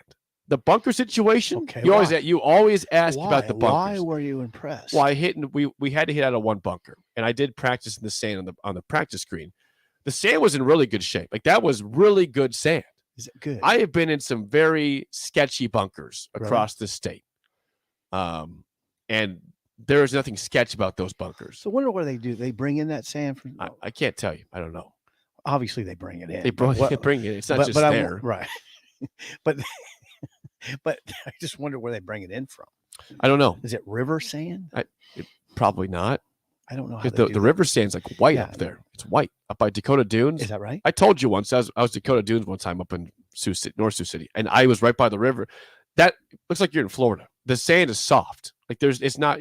I would think up there it'd be rocky and just nasty. I mean, it is as soft as you could expect sand to be. That's interesting. That's a Dakota Dunes. Did you spend any amount of time in Sioux City proper? I did not this time. I have been to the Hard Rock Casino before. I've been downtown before. I enjoy Sioux City proper. Okay. But this time I didn't go. But I check it if you're trying to find a course again that's in Sioux City, that's just off the interstate, that's something that you can get around and not be overly stressed in, but also have some difficult shots. I mean, it's not like you're just going to go out there and waltz and get a 72 if you're playing your own ball. There's some challenging holes, and there's water on What's several the holes. coolest hole? Like a hole that you'd say The burns in your brain. The coolest hole to me is probably 17. It's Okay. a downhill par 3. Nice. It's severely downhill. Is it really? Yeah. From the tips, it plays almost 200 yards. That's pretty cool. Down, like severe downhill. It's Yep. cool. Yep. Plays. I mean, it's just you're hitting straight downhill. So it's a cool looking thing. I mean, if your cart, if the brakes don't work right, you're gonna. Was that right? You're going fast. Is that right? Down that hill. That's probably the coolest hole out there. I mean, the number 7's a cool par 3. It's over a pond. It's long also. From the tips, that hole's like 230. Ooh, par 3, 230 And over it's water. usually into the wind. It feels like. Whoa. Yeah. What do you hit on that? If it's into the wind, I'm hitting 3-wood. You're hitting 3-wood on a par 3. Well, listen, if it's into the wind, that's playing like 280 at that point. But if yesterday it was playing downwind, so we in our tee box was like one. Okay, let me get. The tee box that was playing. The distance was Let me one. play caddy. The distance was 185. Okay, but it was severely downwind. Downwind 185. You're hitting. Come on. You're hitting a 5. I had a pitching wedge. Oh, I was on the green. Really? I let that thing soar in the air. It's downwind. Again, that's Green Valley Golf Course, Sioux City. If you want to play that and all great courses around Nebraska, Iowa, Kansas, Missouri, Nebraska Golf Passport, you use the promo code JAKE at checkout at nebraskagolfpassport.org. Free shipping. Save you a bunch of money there, and you save a bunch of money if you get this passport playing courses like Wild Horse, Green Valley, Beatrice, Norfolk, Tatanka, all the courses across the state. Great deal. nebraskagolfpassport.org. Promo code JAKE. Get yours today and play golf around the state this summer on the cheap. Top of the hour next on Early Break in the Ticket. Gaina Trucking is hiring CDL Class A and B drivers. Gaina Trucking guarantees a 40-hour work week year-round, and their strong team culture makes it not a job, but a career. Gaina Trucking offers health, vision, and dental insurance, 401k with company match, an employee assistance program, and other bonus programs. Build a better career today with great team culture at Gaina Trucking. Learn more and apply today at GainaTrucking.com. This is Lincoln's home for sports talk on the FM dial. Also online at theticketfm.com. On the internet. KNTK FM Firth, 93.7 The Ticket. Brown Shoe Fit is gearing up for spring with new inventory on the way. They're stocking up on new spring sandals and athletic shoes daily in brands like Brooks, Hoka, Keen, Merrell, On, and many, many more. Browns has the local professionals to get the proper fit, aided by their high-tech foot scanner by Atrax. Spring is the season to be active and busy. Don't let your feet lose their support with old rundown shoes or sandals. Stop by Brown's Shoe Fit today, just south of 66th and Q in Lincoln. This is Dan Friedman. Between 2010 and 2019, distracted driving caused more than 40,000 car crashes in Nebraska, resulting in over 14,000 severe injuries and deaths. Please keep your eyes on the road. If you have a smartphone, put it away while you're behind the wheel. It will help keep our community safe and secure. This message is brought to you by Friedman Law Offices, helping injured people. It's what we do. It's all we do. Find us at friedmanlaw.com today. Junior, Hurry it up in there. Honey, he's doing it again. Doing what again? Practicing for American Idol in the shower. I need in there. Well, MemberZone is offering no-fee home equity lines of credit. We could use the value of the house to Add a second bathroom? Say no more. From adding another shower to all of life's in-betweens, you're headed in the right direction with a MemberZone home equity line of credit. Learn more at memberzonecu.org. Restrictions may apply. Federally insured by NCUA. Yo, it's the captain, Rashawn Jackson. Join me this Wednesday at Wingstop at 28th and Superior from 11 to 2 for Husker Sports Talk and, most importantly, wings. That's Wednesday at Wingstop at 28th and Superior, the official sponsor of the captain. Order wings ahead at wingstop.com. See you there. Nutrient Ag Solutions, Ashland facility, now hiring for spring. Keith and the crew remind that most will have to have blood available at some point to survive, but our blood supply is extremely low. Please consider donating a unit of blood. Next Tuesday, there's a drive at Ashland Greenwood High School from 11 a.m. till 5 p.m. Monday, May 16th, go to Water's Edge, Gretna. And don't forget, for great job opportunities, contact Nutrient Ag Solutions in Ashland. Join the Nutrient Ag Solutions team. Call 402-944-2436. Hey, Steve. Welcome to Great Clips. Great Clips asks, what's the difference between good and great? Come on back and have a seat. Good asks you what haircut you'd like. I have all your details from last time. Would you like the same haircut today? Great already knows. With Clip Notes, we save your haircut details so you can get the same thing as last time, every time. Download our online check-in app today. Great Clips. It's gonna be great. Working at Continental in Lincoln isn't a job, it's a career. And right now they've raised wages again and they're hiring for production operators at $22.07 per hour and other select jobs starting at $23.77 per hour, with wages growing up to $29.71 per hour. Continental also has salaried jobs available and great benefits, plus medical and prescription costs at very low premiums. Dental, vision, and life insurance are offered at no premium cost to the associates. To learn more or to apply, go to continental-jobs.com with keyword Lincoln. Come work at Continental today. Wake up, Lincoln. Come on, it's 6 o'clock. Rise and shine, rise and shine. It's time for Early Break with Sip and Jake, brought to you by Gaina Trucking. Live from the Coppel Chevrolet GMC studios in the heart of Lincoln, America. Here's 93.7 The Ticket's Jake Sorensen. Did seem kind of meh. And the Lincoln Journal Star's Steve Sipple. Surprisingly good. This is Early Break with Sip and Jake, sponsored by Gaina Trucking.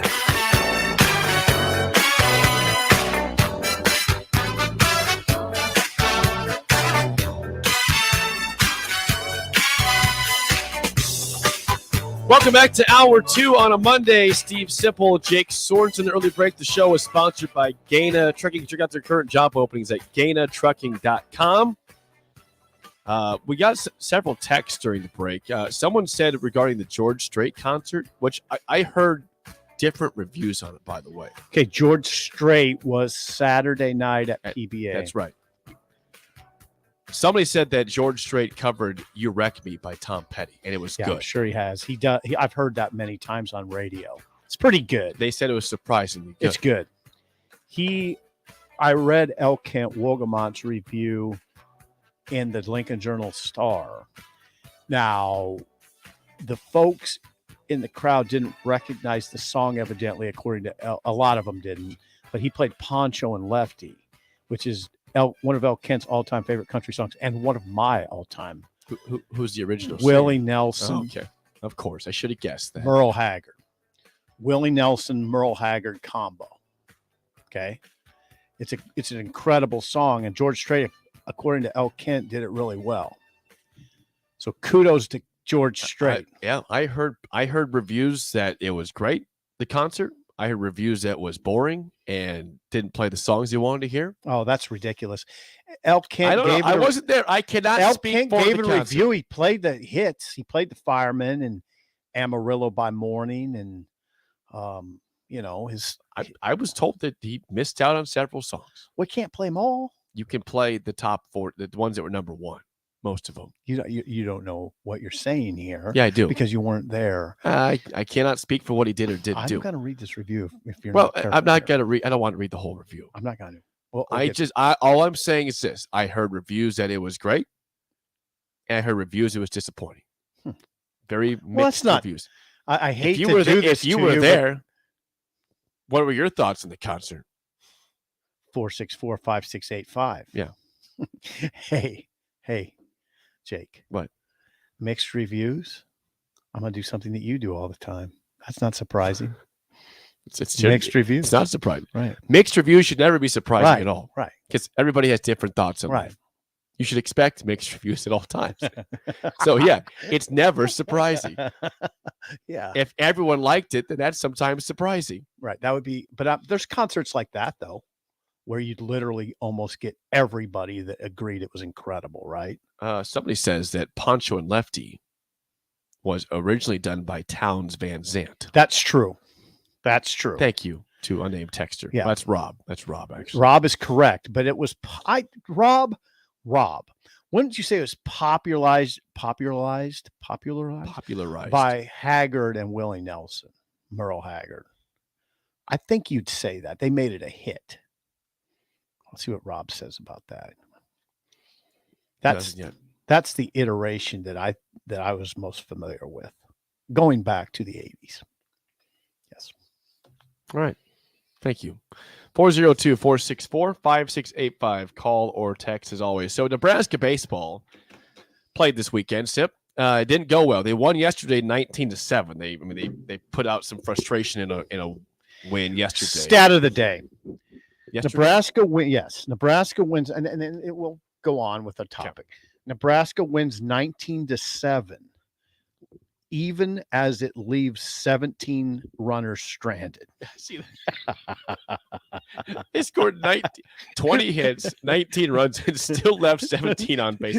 That is incredible. They walked 12 times and had 6 batters plunked 6 times. Plunked. 19 runs for Nebraska. Indiana had a terrible pitching staff, and predictably late in the series, it just everything went awry for that terrible pitching staff. And when I say terrible, too late, though. They're one of the worst in the nation. And that pitching staff beat Nebraska 2 out of 3 games. Yes. Game 1, Nebraska had to have a big comeback in the 7th and 9th. They were down 7-1 before they came back in the 7th to make it 7-5 or 7-4, excuse me. And they lose the game 8-7.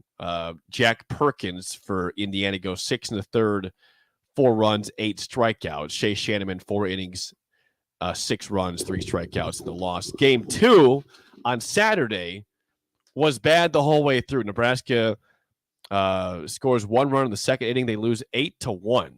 Emmett Olson, 6 innings, only 1 earned run. Nebraska had 2 errors. I mean, there was 5 unearned runs in that game. 5. They were very close, I think, to get in the second inning, ending on a double play, and there was an error, and it led to 5 runs, which blew the game open. Nebraska loses 8-1, and then of course yesterday, 19-7 victory. Nebraska now 15-23 overall, and 5-7 in conference play. Reminder, Jake. The Big Ten baseball tournament will be held at Charles Schwab Field, Omaha, formerly TD Ameritrade Park, from May 25 to 29. The top 8 teams qualify, and what do you know?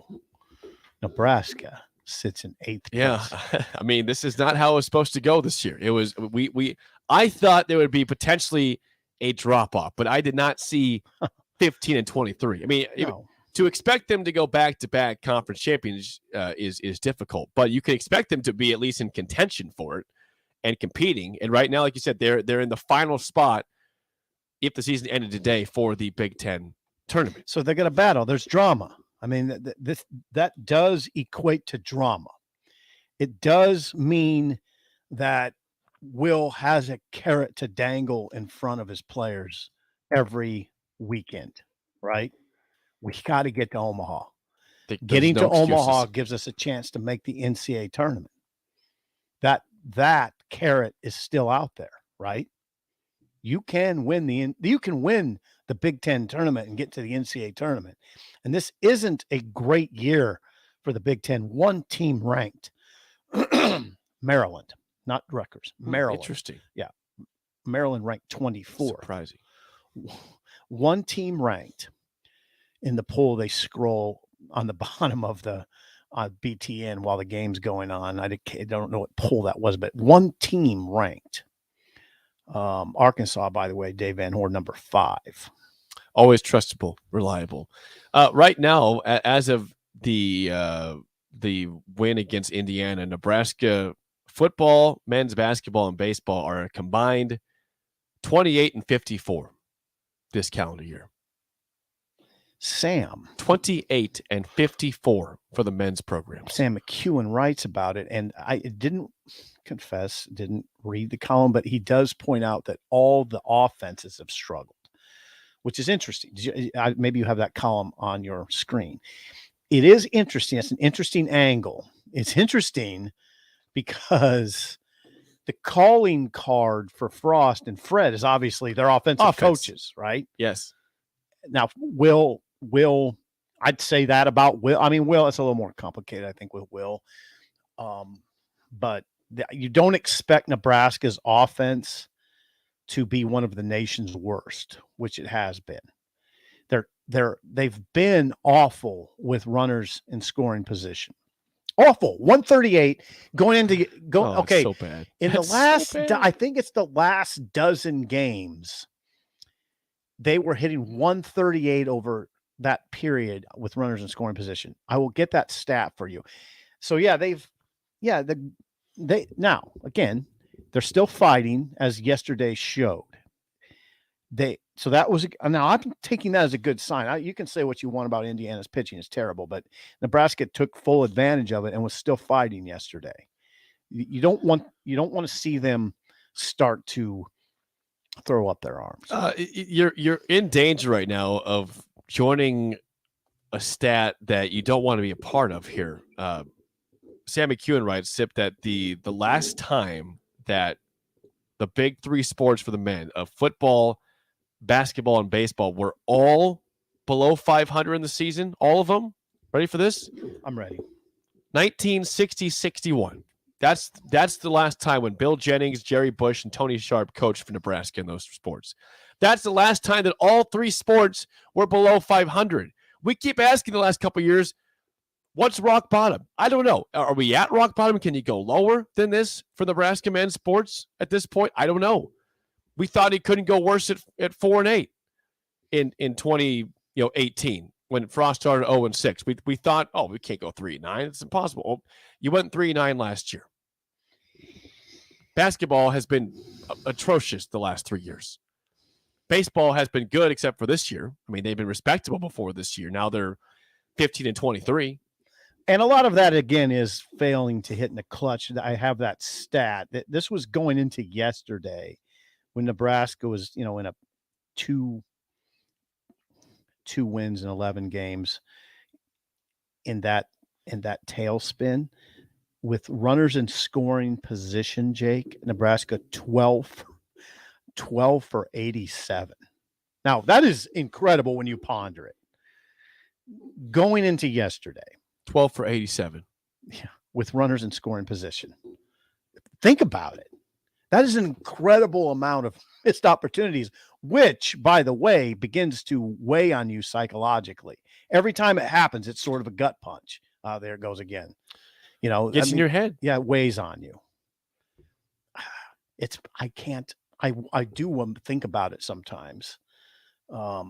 This notion of Will trying to push this team forward amid this incredible amount of losing. It is incredible for this program.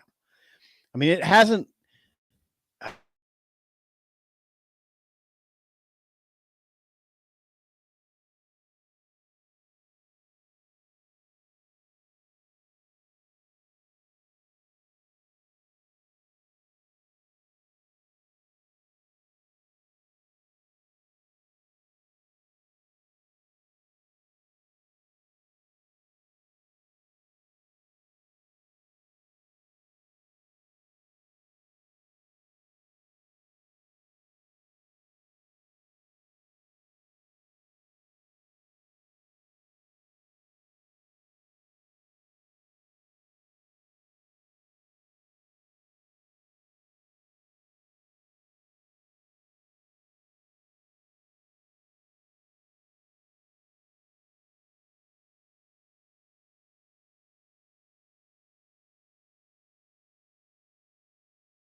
But Okay. it just sucks because the conversation they had before the year was we want to host a regional. That was the goal, Right. And it I know, seemed I know. attainable because of what they did last year. I know they lost Schwellenbach, they lost Hallmark, they lost all these guys that were big losses. Roach, Povich, and Roach, huge Povich. losses. You lost your best 2 starters and your closing pitcher. The guy was your entire outfield. Okay, but it's a fairly young team, but it's a mix. It's a mix. Yeah, this is not what Will expected. I feel for those guys. I do. This is painful, but they can't be mired in pain because they got a lot left, and you can still make this a good year. You can.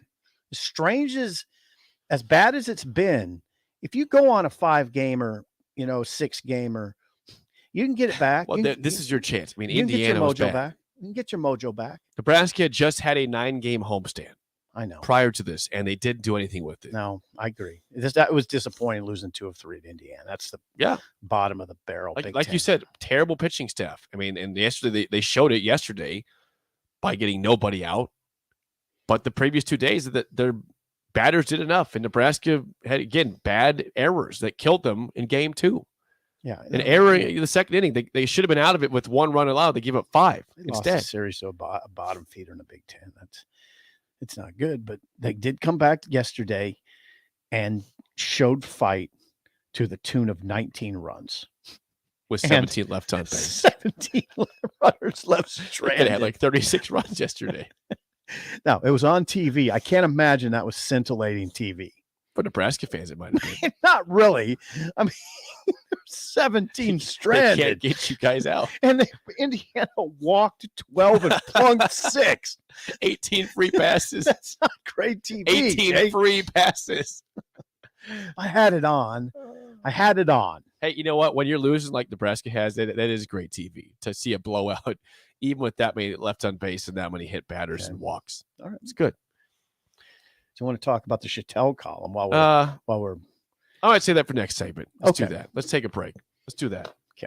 402-464-5685. Call or text as always. Before we do that, let's do a giveaway. It is Monday. It is Beatrice Bakery giveaway day. do that. So we like to make sure we give away gifts to people out there that do or care packages to people that do a great job in this world. Please do this. And we would like to do that right now. I had a great I want to give it away to the staff over at Urgent Care in Lincoln. Okay. I had to go there a couple weeks ago for a Which matter. one? 70th and Pioneers. Okay, 70th and Pioneer. Yep. You had an urgent. Yeah, matter? it wasn't anything that was anything, but I just had to get something checked out, and so I went to Urgent Care. Okay. And they got me right in. It was very simple.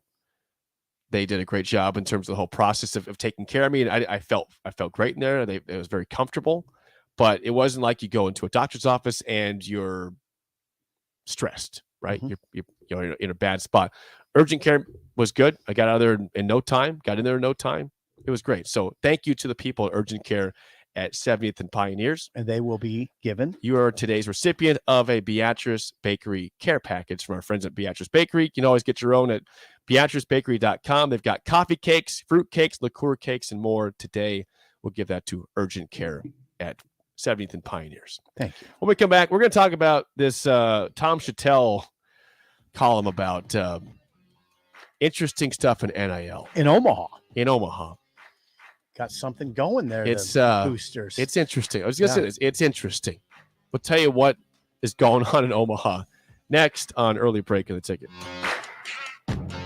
Hello, I'm Charlie Stone, back with the latest news from Honda of Lincoln. Joining me now is the general manager, Andy Goodyear. Hey, Andy, how you doing? I'm doing great, Charlie. Hey, Andy, with spring right around the corner, how is your supply of new Hondas and pre-owned vehicles? Really good, Charlie. As I've said before, when you drive by our lot, you don't see what you're looking for, just remember we have hundreds of new Hondas arriving soon, with Honda continuing to offer 0.9% APR financing to qualified buyers. Plus, we have over 125 pre-owned vehicles in stock and ready for immediate delivery. That's great, Andy. Any more great news? There is, Charlie.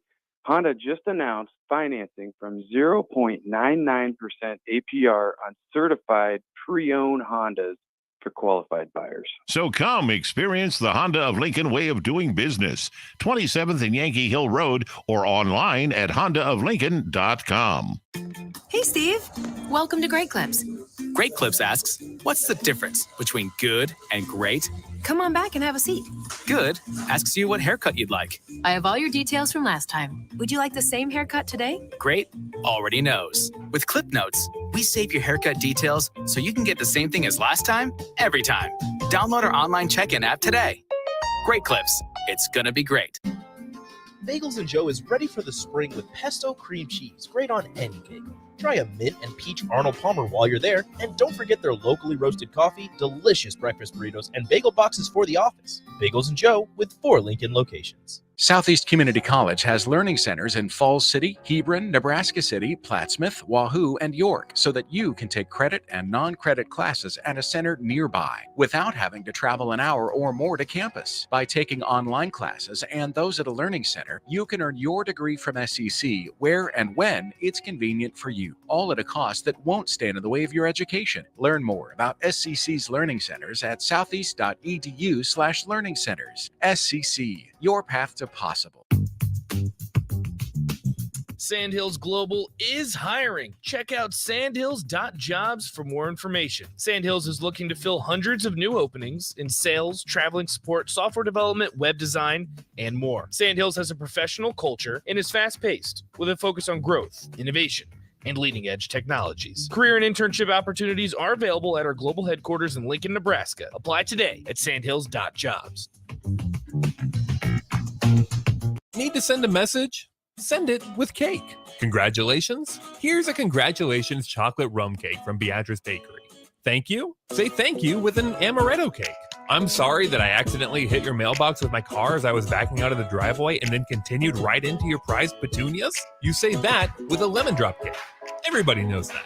Beatrice Bakery in downtown Beatrice or online at beatricebakery.com. Here to help you say whatever it is you need to say. Welcome to our world of yum. You can search online for hours to find the best electricians in Lincoln and the surrounding area, but I'll save you time. High Electric has been serving their customers for 30 years for both residential and commercial properties. They're experts in everything electrical from remodeling to new additions, hot tub installations, electric vehicle chargers or EV chargers, lighting, ceiling fans, and more. High Electric takes jobs from Beatrice to Omaha and all towns big or small in between. Call them today at 402-466-6606 or learn more at highelectric.com. Spring has arrived. Dust off your clubs and play the city. Lincoln City Golf Courses offer 5 different places to play, including Homes, Pioneers, Highlands, Mahoney, and the Par 3 Jim Ager course. Plus, one membership gets you access to all 5 courses, or ask about a discount card that gets you 15% off all rounds. There's also adult classes with lessons for every level with Lincoln City Golf Academy. Learn more about membership and classes today at lincolncitygolf.org. Did you know that the U.S. has added over 1,100 new breweries in the last 18 months? Learn more by shopping at Myers Cork and Bottle, 13th and South, and by tuning into Thirsty Thursdays with Kevin Myers, because sports are better with a drink in your hand and a friend at your side. We're on the air. Back Well, party's starting early today, isn't it? to more of Early Break with Sip and Jay, brought to you by Gaina Trucking. On 93.7 The Ticket and theticketfm.com.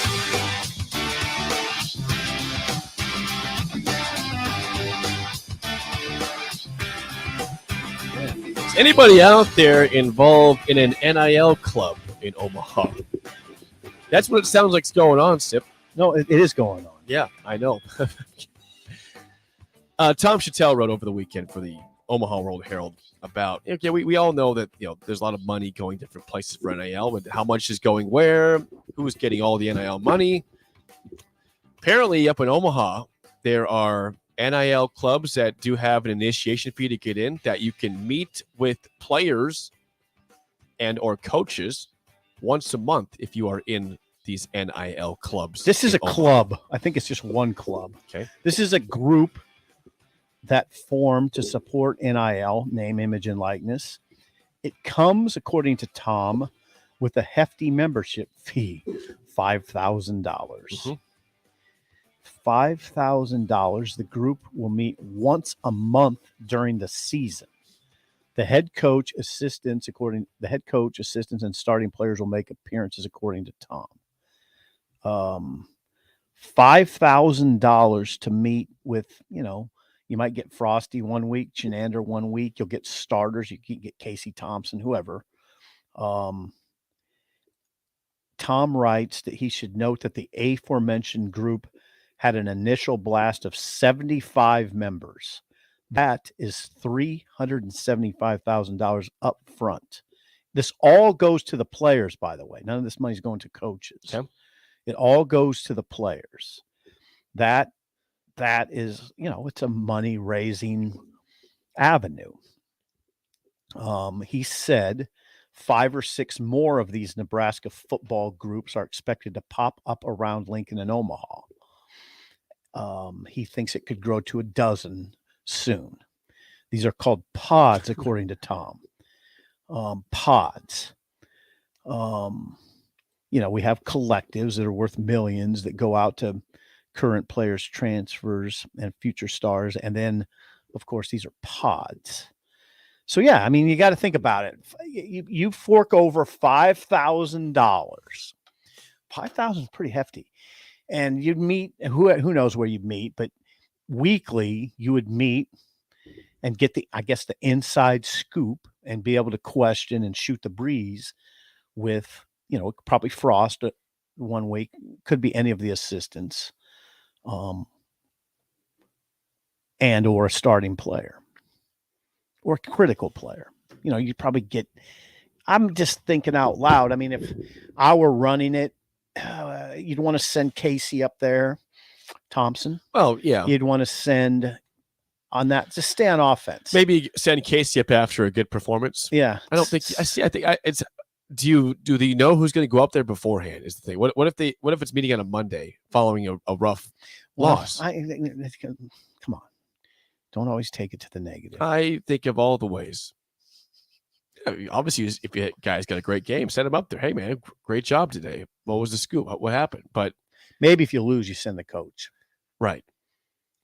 How often I don't think if you lose, you're sending a player up to Omaha to it depends if the player had a good game or not. I think you want to send a coach on a loss. And it wouldn't have to be Frost, but I would say if it's a loss and I'm Frost running a program, it's going to be either me, Chenander, or Whipple to answer tough questions, especially if it's a bad loss and you screwed something up, right? If you screwed something up, you're not sending Garrett Nelson up there to answer the question. Yeah. You go up there, Chenander go up there, Whipple go up there. That's what I'd say. Does that make sense? Yeah. If good wins, send your players up there to get there. So it sounds like if you're saying that Chattel writes that these are going to be popping up. This is a popular thing, potentially a growing, budding thing. Could happen in Lincoln. You could pay $5,000 initiation fee to get in this group to have your own meeting or your own get together with the player or coach. Yeah. It'd probably involve a meal, right? And drinks. Ooh, here's a good point from Joe. Okay. Joe says, why not send a player if they lose? Sip, they are now adults getting paid to play. They can handle it. Whoa, Joe. Now we said you're going to cover the athletes differently. It's a great point by Joe. We've said, hey, the Band-Aid's off, man. I know. It's an interesting part of this conversation that Joe raises, isn't it? It's kind of like I was thinking about it and writing about Casey Rogers. Like, why not question his decision? On one hand, people are going to say, because he's a kid, Sip. Okay, now wait a second, though. Now wait, you want to treat them like adults or not here? I mean, what are we doing? Are we going full bore into this? You want to pay them and treat them like adults, but you can't criticize them like adults. You can't. What are we talking about? I don't think so. Jake, you can still treat the younger guys differently than the older guys. Like Casey Thompson's 23. Yeah. 23. He's we've pointed it out. He's older than a lot of NFL rookies. He should be able to handle criticism, and criticism should be levied on him. But what if we're talking about a true freshman? Well, is the true freshman Even if he's making $100,000? I don't know about that. I don't know about that. If it's a true freshman that is coming for little or nothing and is trying to earn his way, then you don't talk to him. They let him be. Or if there's somebody don't criticize. Well, not like we do pro players. It's such a weird thing to have a threshold of who can you criticize, who can you not. I know it is. Right? Yeah. We can criticize that guy. He's making a lot of money. Joe makes a good point. I mean, he makes a good point. Why look at Casey Thompson any differently than you look at Tua? Right? Why? What's the difference? Now, I'd ask you the question. There's what's not. the difference? There's not a drafted difference. Tua. You basically paid for Casey Thompson. You beat out other teams for his services because of your NIL deal. Roughly the same age. What's Tua? Is he 24? I got it. 23. He's 23, I think. 24. Yeah. Same thing. They're getting Same paid. age, yeah. Yeah, it's interesting. All right, what else you hear on the text line? This is a good point, and I'm sad we don't see this now because that'd be fun. But someone says, could you imagine how much more money would be thrown out if Nebraska was a relevant, consistent top 15 or top 10 team? There's plenty of money thrown out already. Yeah. But imagine the possibilities when people are actually excited about potential national championship implications. Yeah, it's debatable. This whole notion that Nebraska's positioned better than a lot of schools, I feel is debatable. You're right, but that's true of anywhere. Anywhere that's going good is going to be able to incur more money. All right. And our population base is such that some schools just have an advantage. I mean, UT, you ever been to Austin? Yeah, I like One of Austin. the fastest growing cities in America. Yep. I mean, come on. I mean, there's a lot more wealth. There's a lot more people. Go ahead. This is from John. He got a great idea for the show. Oh, thank you. Ready for this? He's like, well, can we get an early break morning club? Golf with Jake? Trip to the Drury Inn with Sip? There's going to be a Drury Inn. You guys get paid. There's going to be a Drury Inn in Lincoln soon. And we could definitely market it. Yeah. Meet in a ballroom and have a player there weekly or a coach. And they can Not a terrible idea. Not a terrible idea. Yeah. We won't charge $5,000. We'll charge $3,000. Yeah, we'll save you some money. Listen, we are going to save you money with the early break club here. Yeah, you can hang out. $3,000. We'll go to the Drury Inn. We'll play some golf. Breakfast. $3,000 initiation fee. Done. Breakfast at the Drury Inn. There's going to be a Drury Inn here soon. It's going to be as you come in off the interstate, where the Journal-Star, is or used to be. I guess there's a hole in the ground now, but not in that hole. It's going to be further. The way I understand it, it'd be further to the north. That makes sense. Yes, where the Denny's used to be. I never saw the Denny's. I did not live in this city when there was a Denny's. I regret that. There was a Denny's right as you drove in from the interstate. I wish this city had a Denny's.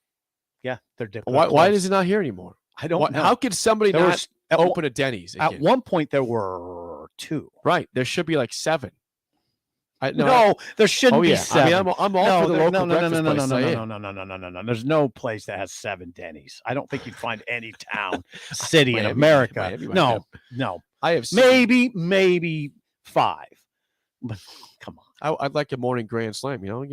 Cheap Grand Slam. Back in the day, yeah, you could. It was about $5. Downtown. Yeah.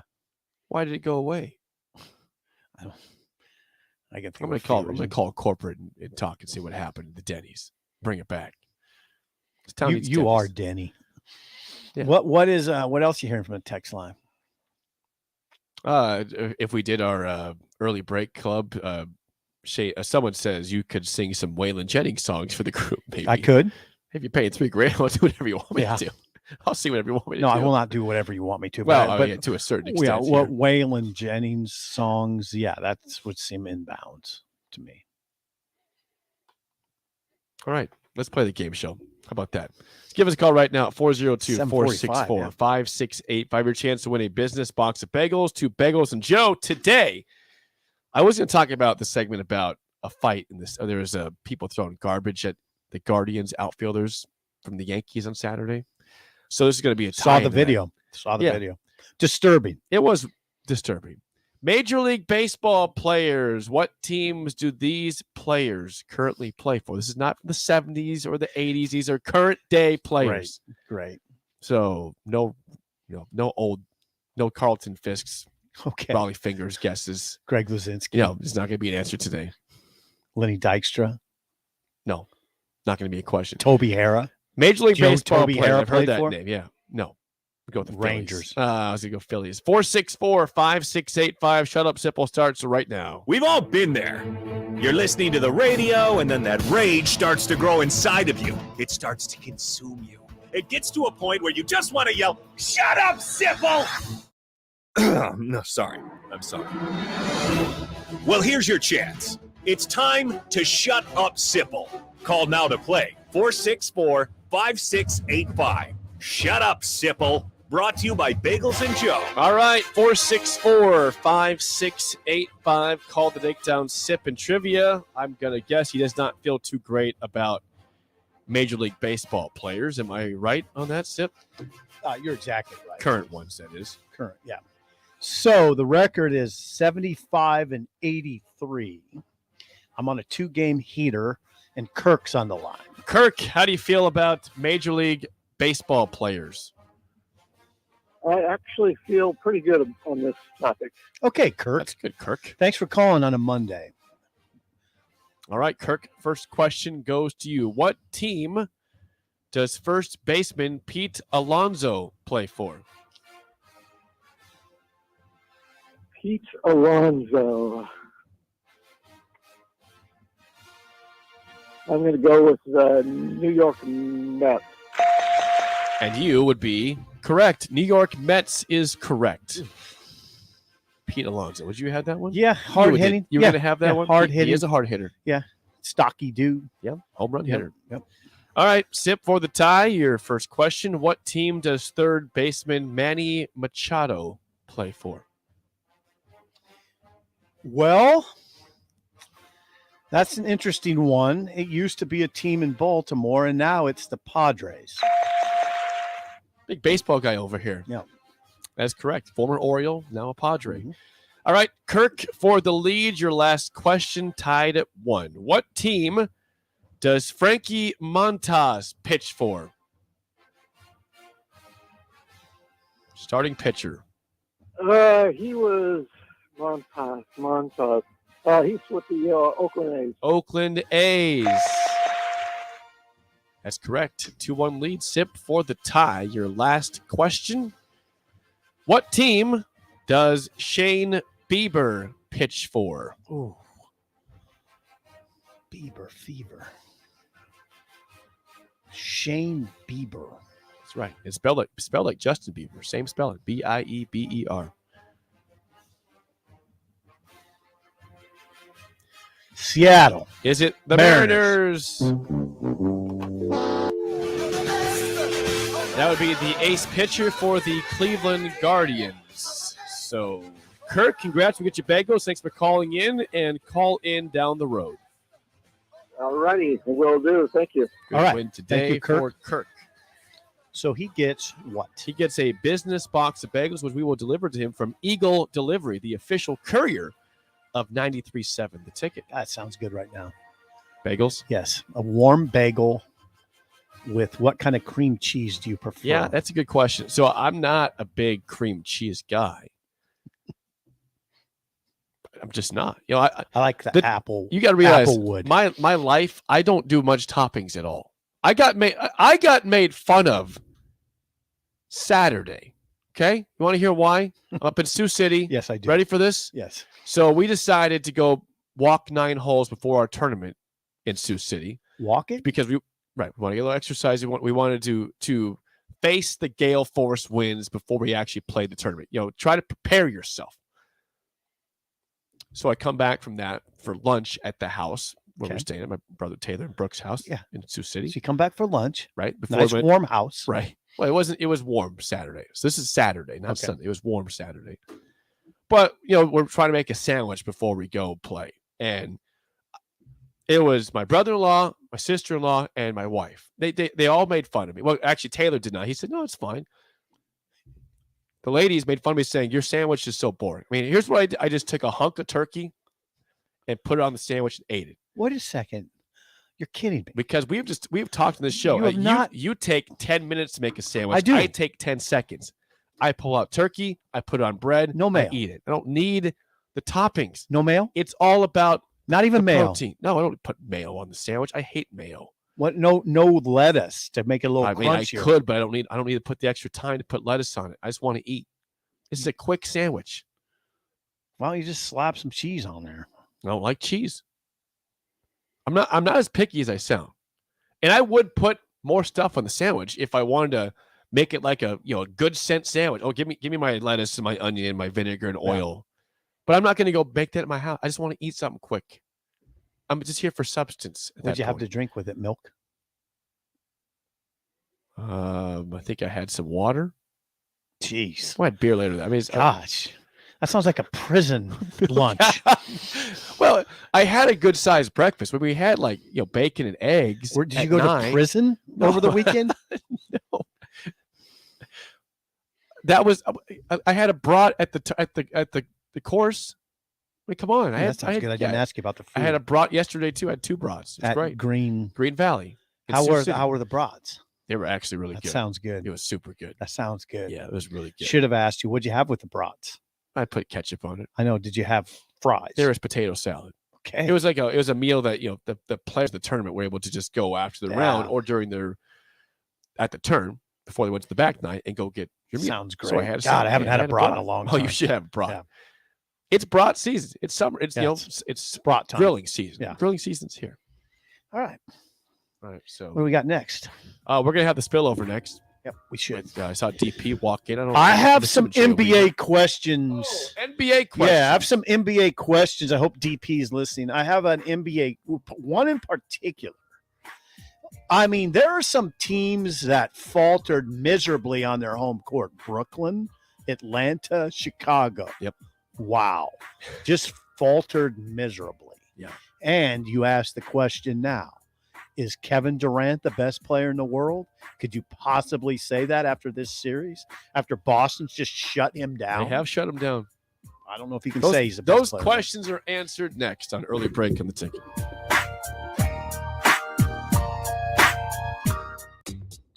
Mary Ellen's Food for the Soul. It's soul food right here in Lincoln. Ribs, wings, catfish, coleslaw, cornbread, grits. I mean, I'd say it's food like your grandma used to make, but my grandma never made food like that. If you haven't already, you've got to give it a try. Check out their location across from South Point at 27th and Pine Lake, or find their food truck at events all over town, or visit them online at maryellens.com to see the full menu. Mary Ellen's Food for the Soul. Let them fix you a plate. 2-1 count, and that's a deep drive into the gap. Smith rounding first base. It's a stand-up double. Hey, Nick, speaking of doubles, did you know Wings and Rings has 2 ways to enjoy their next-level food? Rico, we're in the middle of a game. The game can wait, Nick. One way is to stop by one of their Lincoln locations. They have 2 great locations at O Street, Meridian Park, and 40th and Old Cheney in Williamsburg Village. You said 2 ways. What's the other way? You can order online at wingsandrings.com. Did you know that the U.S. has added over 1,100 new breweries in the last 18 months? Learn more by shopping at Myers Cork and Bottle, 13th and South, and by tuning into Thirsty Thursdays with Kevin Myers, because sports are better with a drink in your hand and a friend at your side. Spring is here. Are you giving your yard the best chance at being healthy and green? Call Penner Sprinkler and Lawn to get your sprinklers ready to go for the season if they haven't been working properly. They're also scheduling installs for new sprinkler systems if you don't have one. So make sure you contact them early to get a bid as soon as possible. Plus, they're your one place to go for 5-step fertilizer and pesticide application and lawn aeration. Call Penner Sprinkler and Lawn today at 402-413-1215. Gaina Trucking is hiring CDL Class A and B drivers. Gaina Trucking guarantees a 40-hour work week year-round, and their strong team culture makes it not a job, but a career. Gaina Trucking offers health, vision, and dental insurance, 401k with company match, an employee assistance program, and other bonus programs. Build a better career today with great team culture at Gaina Trucking. Learn more and apply today at GainaTrucking.com. Southeast Community College has learning centers in Falls City, Hebron, Nebraska City, Plattsmouth, Wahoo, and York so that you can take credit and non-credit classes at a center nearby without having to travel an hour or more to campus. By taking online classes and those at a learning center, you can earn your degree from SCC where and when it's convenient for you, all at a cost that won't stand in the way of your education. Learn more about SCC's learning centers at southeast.edu/learning centers. SCC, your path to possible. You can search online for hours to find the best electricians in Lincoln and the surrounding area, but I'll save you time. High Electric has been serving their customers for 30 years for both residential and commercial properties. They're experts in everything electrical from remodeling to new additions, hot tub installations, electric vehicle chargers or EV chargers, lighting, ceiling fans, and more. High Electric takes jobs from Beatrice to Omaha and all towns, big or small, in between. Call them today at 402-466-6606 or learn more at highelectric.com. Bagels and Joe is ready for the spring with pesto cream cheese, great on any bagel. Try a mint and peach Arnold Palmer while you're there, and don't forget their locally roasted coffee, delicious breakfast burritos, and bagel boxes for the office. Bagels and Joe with 4 Lincoln locations. Tune in every Monday morning throughout the summer at 6:45 a.m. for golf course reviews on the Nebraska Golf Passport Early Break Golf Tour with Jake Sorensen and Steve Sipple on 93.7 The Ticket and theticketfm.com. Hello, I'm Charlie Stone, back with the latest news from Honda of Lincoln. Joining me now is the general manager, Andy Goodyear. Hey, Andy, how you doing? I'm doing great, Charlie. Hey, Andy, with spring right around the corner, how is your supply of new Hondas and pre-owned vehicles? Really good, Charlie. As I've said before, when you drive by our lot, you don't see what you're looking for, just remember we have hundreds of new Hondas arriving soon, with Honda continuing to offer 0.9% APR financing to qualified buyers. Plus, we have over 125 pre-owned vehicles in stock and ready for immediate delivery. That's great, Andy. Any more great news? There is, Charlie. Honda just announced financing from 0.99% APR on certified pre-owned Hondas for qualified buyers. So come experience the Honda of Lincoln way of doing business. 27th and Yankee Hill Road or online at hondaoflincoln.com. This is Lincoln's home for sports talk on the FM dial. Also online at theticketfm.com. On the internet. KNTK FM Firth, 93.7 The Ticket.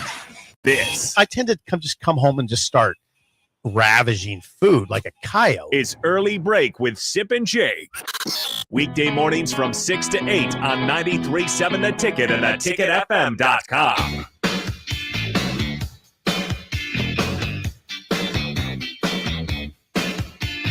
What is that? It is time for the spillover with Jay and DP. Morning, gentlemen. Sir, good to see you. Why is Jay threatening to kick my ass? Well, that's every day. It's every day in here. Sorry. What else is new? Happens.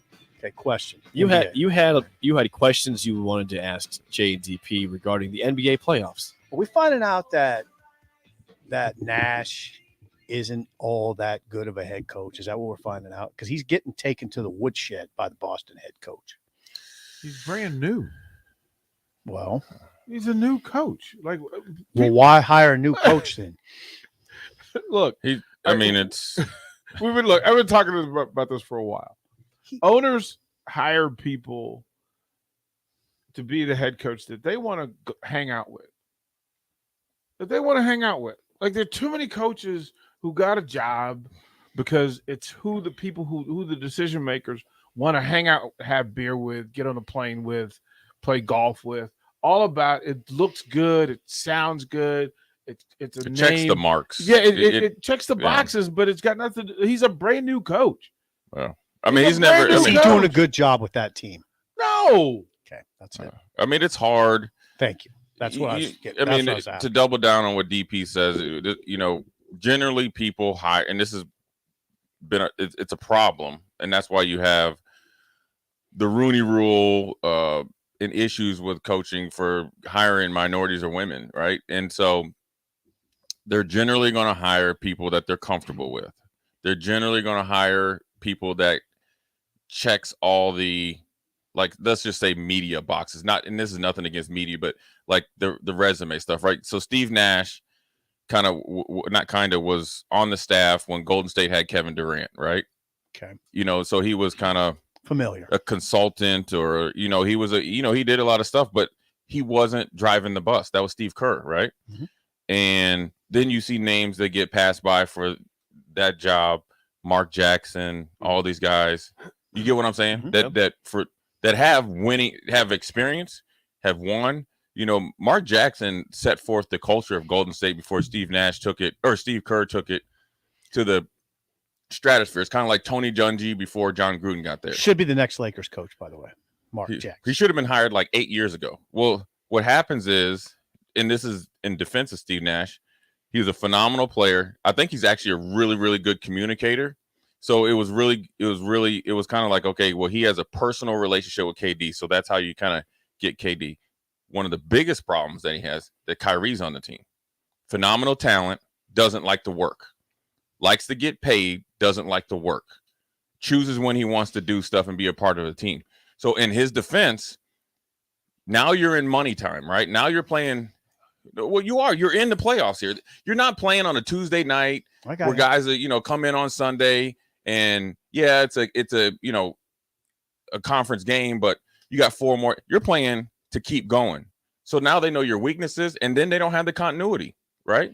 So you had James Harden to the middle of the season, trade him for Ben Simmons. Yes, you get Seth Curry, right? But they already had shooters because they had Harris and all these other guys, right? Brown. Right. But then in Mills, but then also let's not forget they got rid of guys before that, right? I think they had LeVert or Dinwiddie. They had Karis LeVert, right? Yep. And they got Dinwiddie. They had Dinwiddie. So the roster as the season started, that's not Nash's fault. No, but he's the coach. So he has to coach.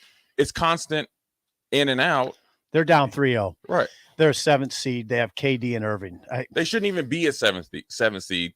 But you have a guy you're missing. You're talking. I mean, I think the missing link here is Mr. No Show. Like Ben Simmons, yeah, like he has pulled off the most beautiful heist of all time. This is the greatest theft that we can think of in sports history. A guy that just won't show up. What's like, the Netflix? Go back to Dana Stubblefield, guys who just Dana Stubblefield and Big Daddy Wilkinson, right? Who just wouldn't show up. Like getting $20 million. It's like Sean Gilbert. It was Redskins or the Washington or the Commanders. You say it. That's okay, when they were the Redskins, it was Sean Gilbert, Big Daddy Wilkinson, and Dana Stubb, 3 defensive tackles that came there and just obliterated the contract what are you saying? and just never played up there to their potential. Whereas Ben Simmons, was this? When? 90s, man. It was 90s. Didn't Haynesworth have that problem too in Washington? I mean, Washington was the spot to come steal money. And Haynesworth and leave. So I know what it looks like.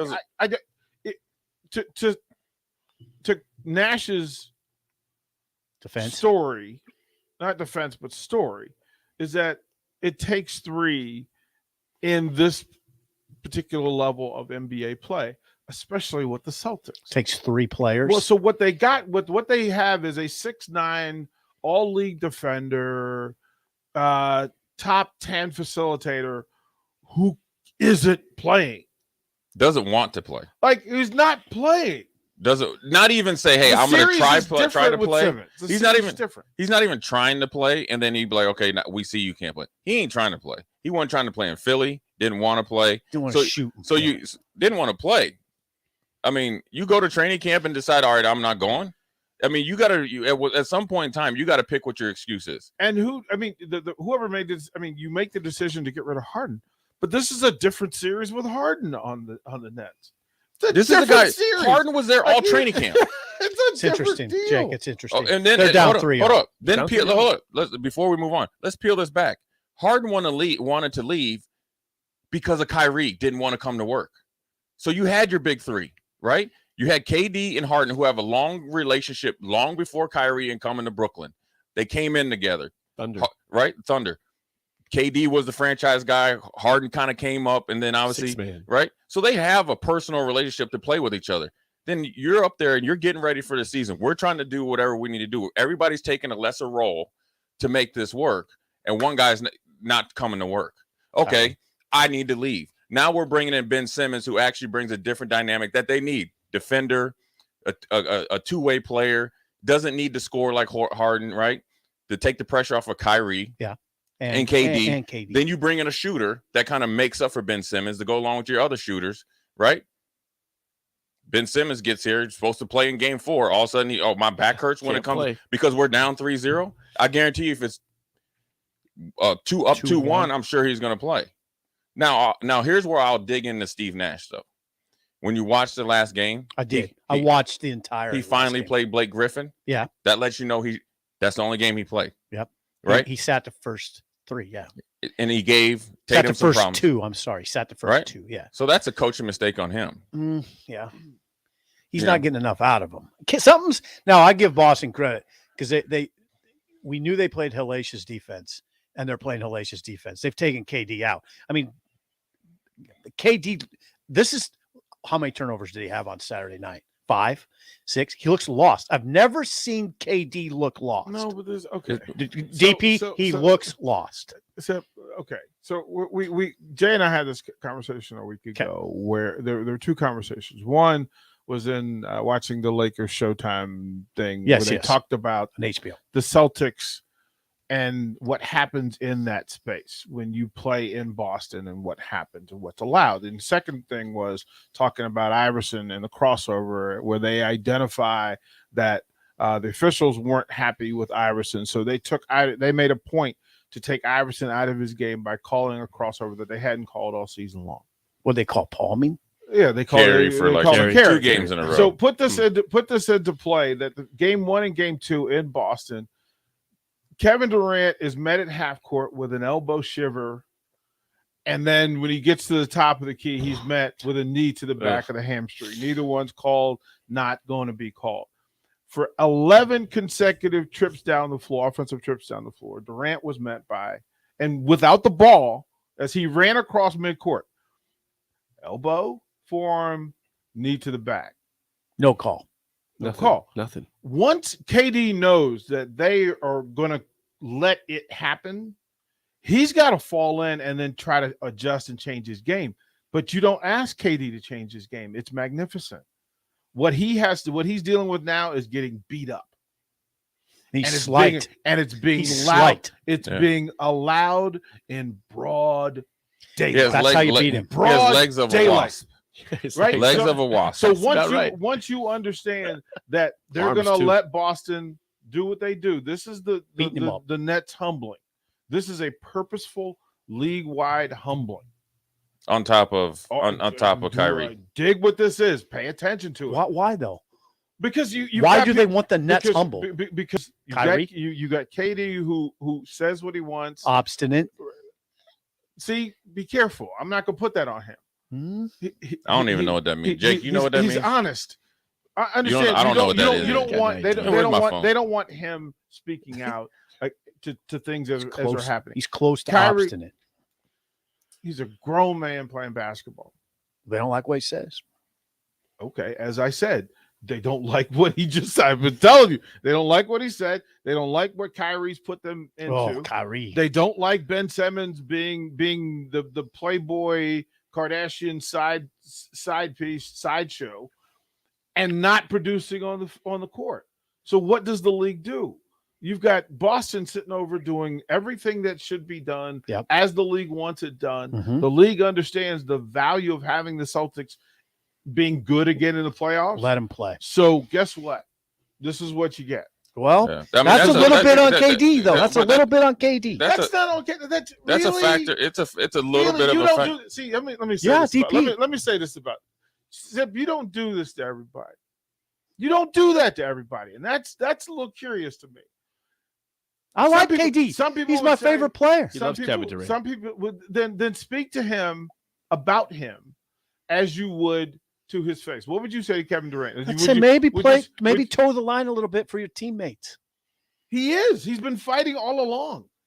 He's been fighting all along. As a matter of fact, it was him that got Blake Griffin in the game when they said that they weren't going to play him. Maybe play the game a little bit. Be a little more political I mean, I for your teammates. I don't really think that. I mean, that's For your a- that- organization. that's a little bit of it, but you know what's happening? Boston is kicking their tail. They're playing with more energy. Because they're allowed to. But that's what I'm saying. But hold on. I mean, they're playing. If you're watching them play, they're playing with more energy. They're playing with more. There's not as many defensive breakdown. The Nets aren't playing any type of defense now. When you take, they play a little defense.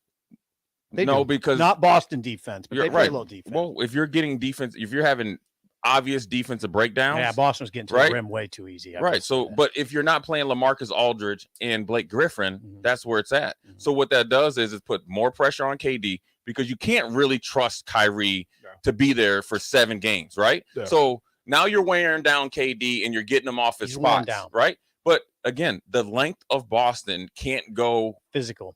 But no, the Physical. length. I'm And talking about how many times is KD going to find somebody that's actually looking him in the eye when he's shooting? Not very often. Okay, then, because he can play.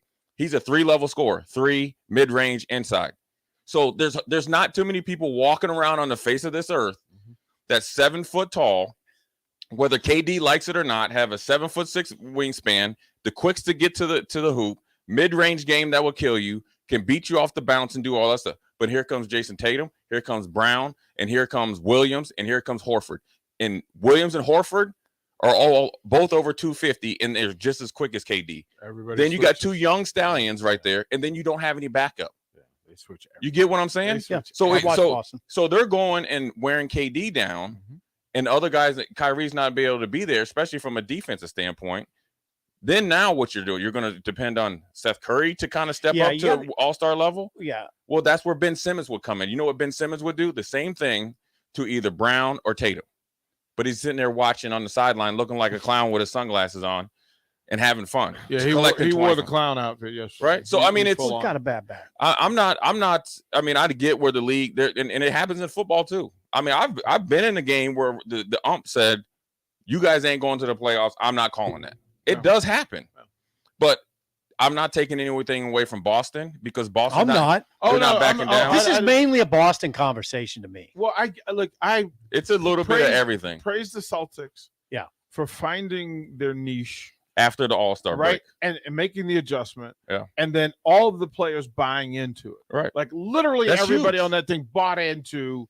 Listen, You we're got the going to ask defensive you player to of the year. defend. We're going to ask you to defend 1 through 5. They defend so well. 1 through 5. And they play rebound. killer defense. They rebound, and then you finally, and then what they've done, which Brad Stevens wasn't able to do with this young coach who was off the radar type of hire, is found a way offensively for Brown and Tatum to both be effective, and both of them get off. On top of those two dudes, I mean, I love the way they play. those two dudes will defend. I love the way I'd the Celtics almost play. pick Boston right now to win it all, the way they play defense. I'm just not sure that that's going to happen the rest of the way through the playoffs. I just can't imagine. They're number 2 in the NBA DP. Nope. Thanks, Steve. Appreciate that. Don't sleep on Miami Heat though. No, here's my thing. So, I just don't know if the 3-1. league's going to allow in the games that are watched the most. Like in the first round, there's a whole bunch of games that you can be distracted by and things kind of fall into place. But when you get to conference semifinals and conference finals, where every game is under the microscope and there's every camera on every player, and they notice all the small stuff that Boston's getting to do that other teams don't. I mean, if you get like It's going to be a Eric problem. Spoelstra has a, I guess, quote unquote meltdown at say Boston and Miami meet up. Probably right? will be right? Boston, Miami. And it'll be great, right? Because you got two physical teams The that Heat just are want to playing get good it, basketball. get after each other. And they've been playing the best. And they, You really think that Milwaukee's just going? The Bucks look good too. The Bucks look You good really too. think that Giannis is afraid? no, this isn't of about anybody this on the isn't, Celtics. This isn't about the players. How they're going to really turn the tide is if you get Fair. a well-respected coach that has a tirade about something, say Boston or Miami's doing, and then it's all over whatever networks, then that's how it's going to change. Right now, it's a little bit hard. I mean, because look, the league is on red alert because, if I'm Adam Silver, I'm watching the Pelicans, and the Pelicans is knee deep in Phoenix. Devin Booker or not. What? That's not red alert. Isn't that exciting? No, they don't want the 1 seed going down. No. No chance. No. No chance. You don't want No. They don't want Phoenix going down. Phoenix made the Phoenix the 1 was a seed. great story last That's year. the They're 1 number. seed. They were the best team. They are the best record wise. record. They were the best team from start to finish, And here you are, have a team that's below 500 taking you to the woodshed. That was below 500 before they got McCollum. So the conversation changed when they got McCollum. It does, but is McCollum a guy that you're going to say, you know what, he's going to change this whole thing? What they are, listen. Isn't it a great story? It is a great story, but not for the NBA. Yeah, they want. You want the Giants. This is money time. This is money time. They man. want This the is where Giants. You want league Phoenix? makes You its want money. Phoenix? You want? Okay, let me ask you this: if you want to Phoenix sit, is a market giant. It ain't a market. It's giant. not teams. If you want, They branded this thing. Understand? Look who's in all the commercials. Yep. Right? You've got Chris Paul and Devin Booker Yep. and more commercials. and then who's And- next? Steph Curry, Klay Thompson. Would you rather watch for the Western Conference Championship, Phoenix, Golden State, right, or Golden State, New Orleans Pelicans, who might be 500 by the time they No. get there? My second favorite player is Ingram. So I don't know. I mean, you're asking the wrong guy that question. That game was exciting last night. Oh, Steve, I'm not saying the game was not exciting. I'm talking a holistic picture here. Mm, The whole thing. I understand where you're coming from. It's not about market. It's about the teams. The league is not going to get on board. That'd be like the Houston Texans when I was there, get to with the Super Bowl. Pelicans being in the NBA Finals. They're just not. They're just not. Here's This is okay, business. Seth, This we'll is go in your business. we'll go in your wheelhouse. Okay. You remember when the Seattle Seahawks beat the New Orleans Saints in the playoffs with the okay, just say a 7-9 team makes it to the Super Bowl. Yeah. The league wants Yeah. you don't Green want Bay that. and all that. Yeah, That's I why get Aaron Rodgers is in a lot of people's opinion so disappointed because he's had home field got it. advantage 4 times That makes sense. and loses. You get what I'm saying? Yeah. So it's a little bit of that, but it is be honest with you, it's great basketball. Pelicans really It's really good basketball all around. If they had Zion. I guess the Go only thing Booker would be for the Suns, disappointing would be the Hawks game yesterday. You know what I mean? Because Miami just beat the brakes off them, so that series is over. The Yeah, Hawks Atlanta, They terrible. should have won Game 3. By the way, the Heat blew Atlanta- Game 3. What They happened should have to- swept they them really 4. did. What happened to the Bulls on their home floor? Bulls aren't they're very up and good. down though. The Bulls had their one shining moment, and then reality has set over. Friday night reality was hard to watch. Right. Like, But you know what that reality is? Giannis went home, got him a little gyro or gyro, whatever you call it. Euro. Got his Greek, in there, right? Get some Greek yogurt. He started talking to the gods up there, and he just inflicted his whole empowerment on him. And then you had one of the twins, one of the dudes one of the crazy twins, the 7-footer. He won. He's catching alley oops. That dude, he can't get off the floor more than me. Lopez, right? Yeah. He's having an incredible series. Right. And then he's stretching him out. And that guard, the big guard's having a good series. Right. Middleton? No. Middleton he's is hurt. out. Oh, sorry. Jake, where have you been? Listen, I watched the Heat Middleton's games. got I a don't knee watch the injury. Bucks Who's the games. big guard with the I'm a funny Heat name? guy. Drew Holiday. Drew Holiday, Yeah. and then they've had everybody else. But listen here, when you got back to Boston series, when you got Pritchard coming off of there, Pritchard coming off the bench, number 11, banging threes, hey, crossing you up. That's not defense. That's not even his game. Yeah. Okay, that's not even his game. He went He's way into the He's bag. going into like, you know what? I've been working on this skill. This dude ain't guarding me. Let me do this. Oh, you're not going to guard my little weak crossover? Oh, I'm gonna step back and hit this 3 on you at your crib. Now, by the way, You got Lil Kim You were and criticizing me Mary for J. my KD Blige. take. Understand, Jake will tell you, KD's my favorite player in the NBA. He loves Kevin Durant. I know. That's why I was expecting you to come out and defend Kevin Durant. I'm disappointed in him. Okay. He looks lost to me. He looks beat up, is what he is. Sip. He looks beat up. Did you guys answer my text on the text line? I did see your text. Did you see my text, DP? I saw it. That's He funny. texted the text That's line. He hilarious. texted. He Yeah, said, I texted the he text said, line. "Stop complaining. Coach has been stealing millions for decades." Amen to that. With the regarding- NIL. Hey, Say yeah. With the NIL. Oh, okay. I did read an article about the offensive line coach that was the original. Luke. He was the head coach. Matt Luke. But Matt listen Luke. here, he was the head coach at Ole Miss when the guy scored the touchdown and peed on the goalpost, and he didn't do anything and lost the Egg Bowl. And then he went to Alabama to be the offensive line coach, but then he all of a sudden stepped away because he wanted to hang on. The guy just feigned peeing. He didn't actually. Okay. Okay, He you want to get in peed on the technicality, that's goalpost. fine. Okay. He We makes- can- Look, but at the end of the day, T.O. shut down the NFL because he faked pulling his pants down. Right. Like Randy Moss. Oh, Randy Moss. Randy Moss. Joe Buck. Actually, Joe did. Buck was so Buck was so mad. Oh, he was so and pissed. Joe Buck didn't have any idea That why is he a did shame- it. that is because shameful. When you go to Green Bay, that's what they do to you. They moon you. He clutched his pearls so Right. hard. Joe Buck so was like, pissed. "Oh, Randy Moss should be suspended." Oh. That But is Green Bay fans, when disgusting. you pull up there, They that's all you said. see is a bunch of white booties mooning you when you go up. Okay. Philly, when you go to Philly, and even if it's 0 degrees, Right. they still gonna give you the money. Philly. Philly? Here, I'm gonna tell you a story about when we played up in Philly, and it was the one Buffalo. So no, I was in Houston. We played Philly. It was hot, and we're going, and Philly ended up beating us. Right, it was a close game. So we're leaving, and they just beat it. They're throwing batteries and beer. I mean, they just beat us. The fans are like right there. You suck. This, and this. Okay, that's cool. You expect it because you hear about it. Mm-hmm. So we pull up underneath the stadium and start to go to the airport. There's a dad, and I swear this kid couldn't be no more than 10 years old. He was easily 8. He gave us the double bird. Oh, wow. Then he tapped his son. The son gave us a double bird, and then he gave him a high five. That boy, son. Right? Like, good job. I'm gonna go get you a hot dog and I'm ice, so whatever proud you of want. you. Now I'm proud of you. You're a true fan, son. It's the one place that when I was in Washington that I would not travel to. Oh, come on, really? Oh, The only time I like going to Philly They was got a jail in their stadium. yeah. We went there and we played them in a preseason game, and the only good thing is because the preseason games are usually like at night, so you got to go and get Philly's Philly cheesesteak and all that. Then they had Mitchell and Ness down there, so I went and got a couple throwback jerseys. That's the only good thing in Philly. What throwback? Mitchell and Ness used to make the throwback You jerseys. don't know Mitchell and Ness?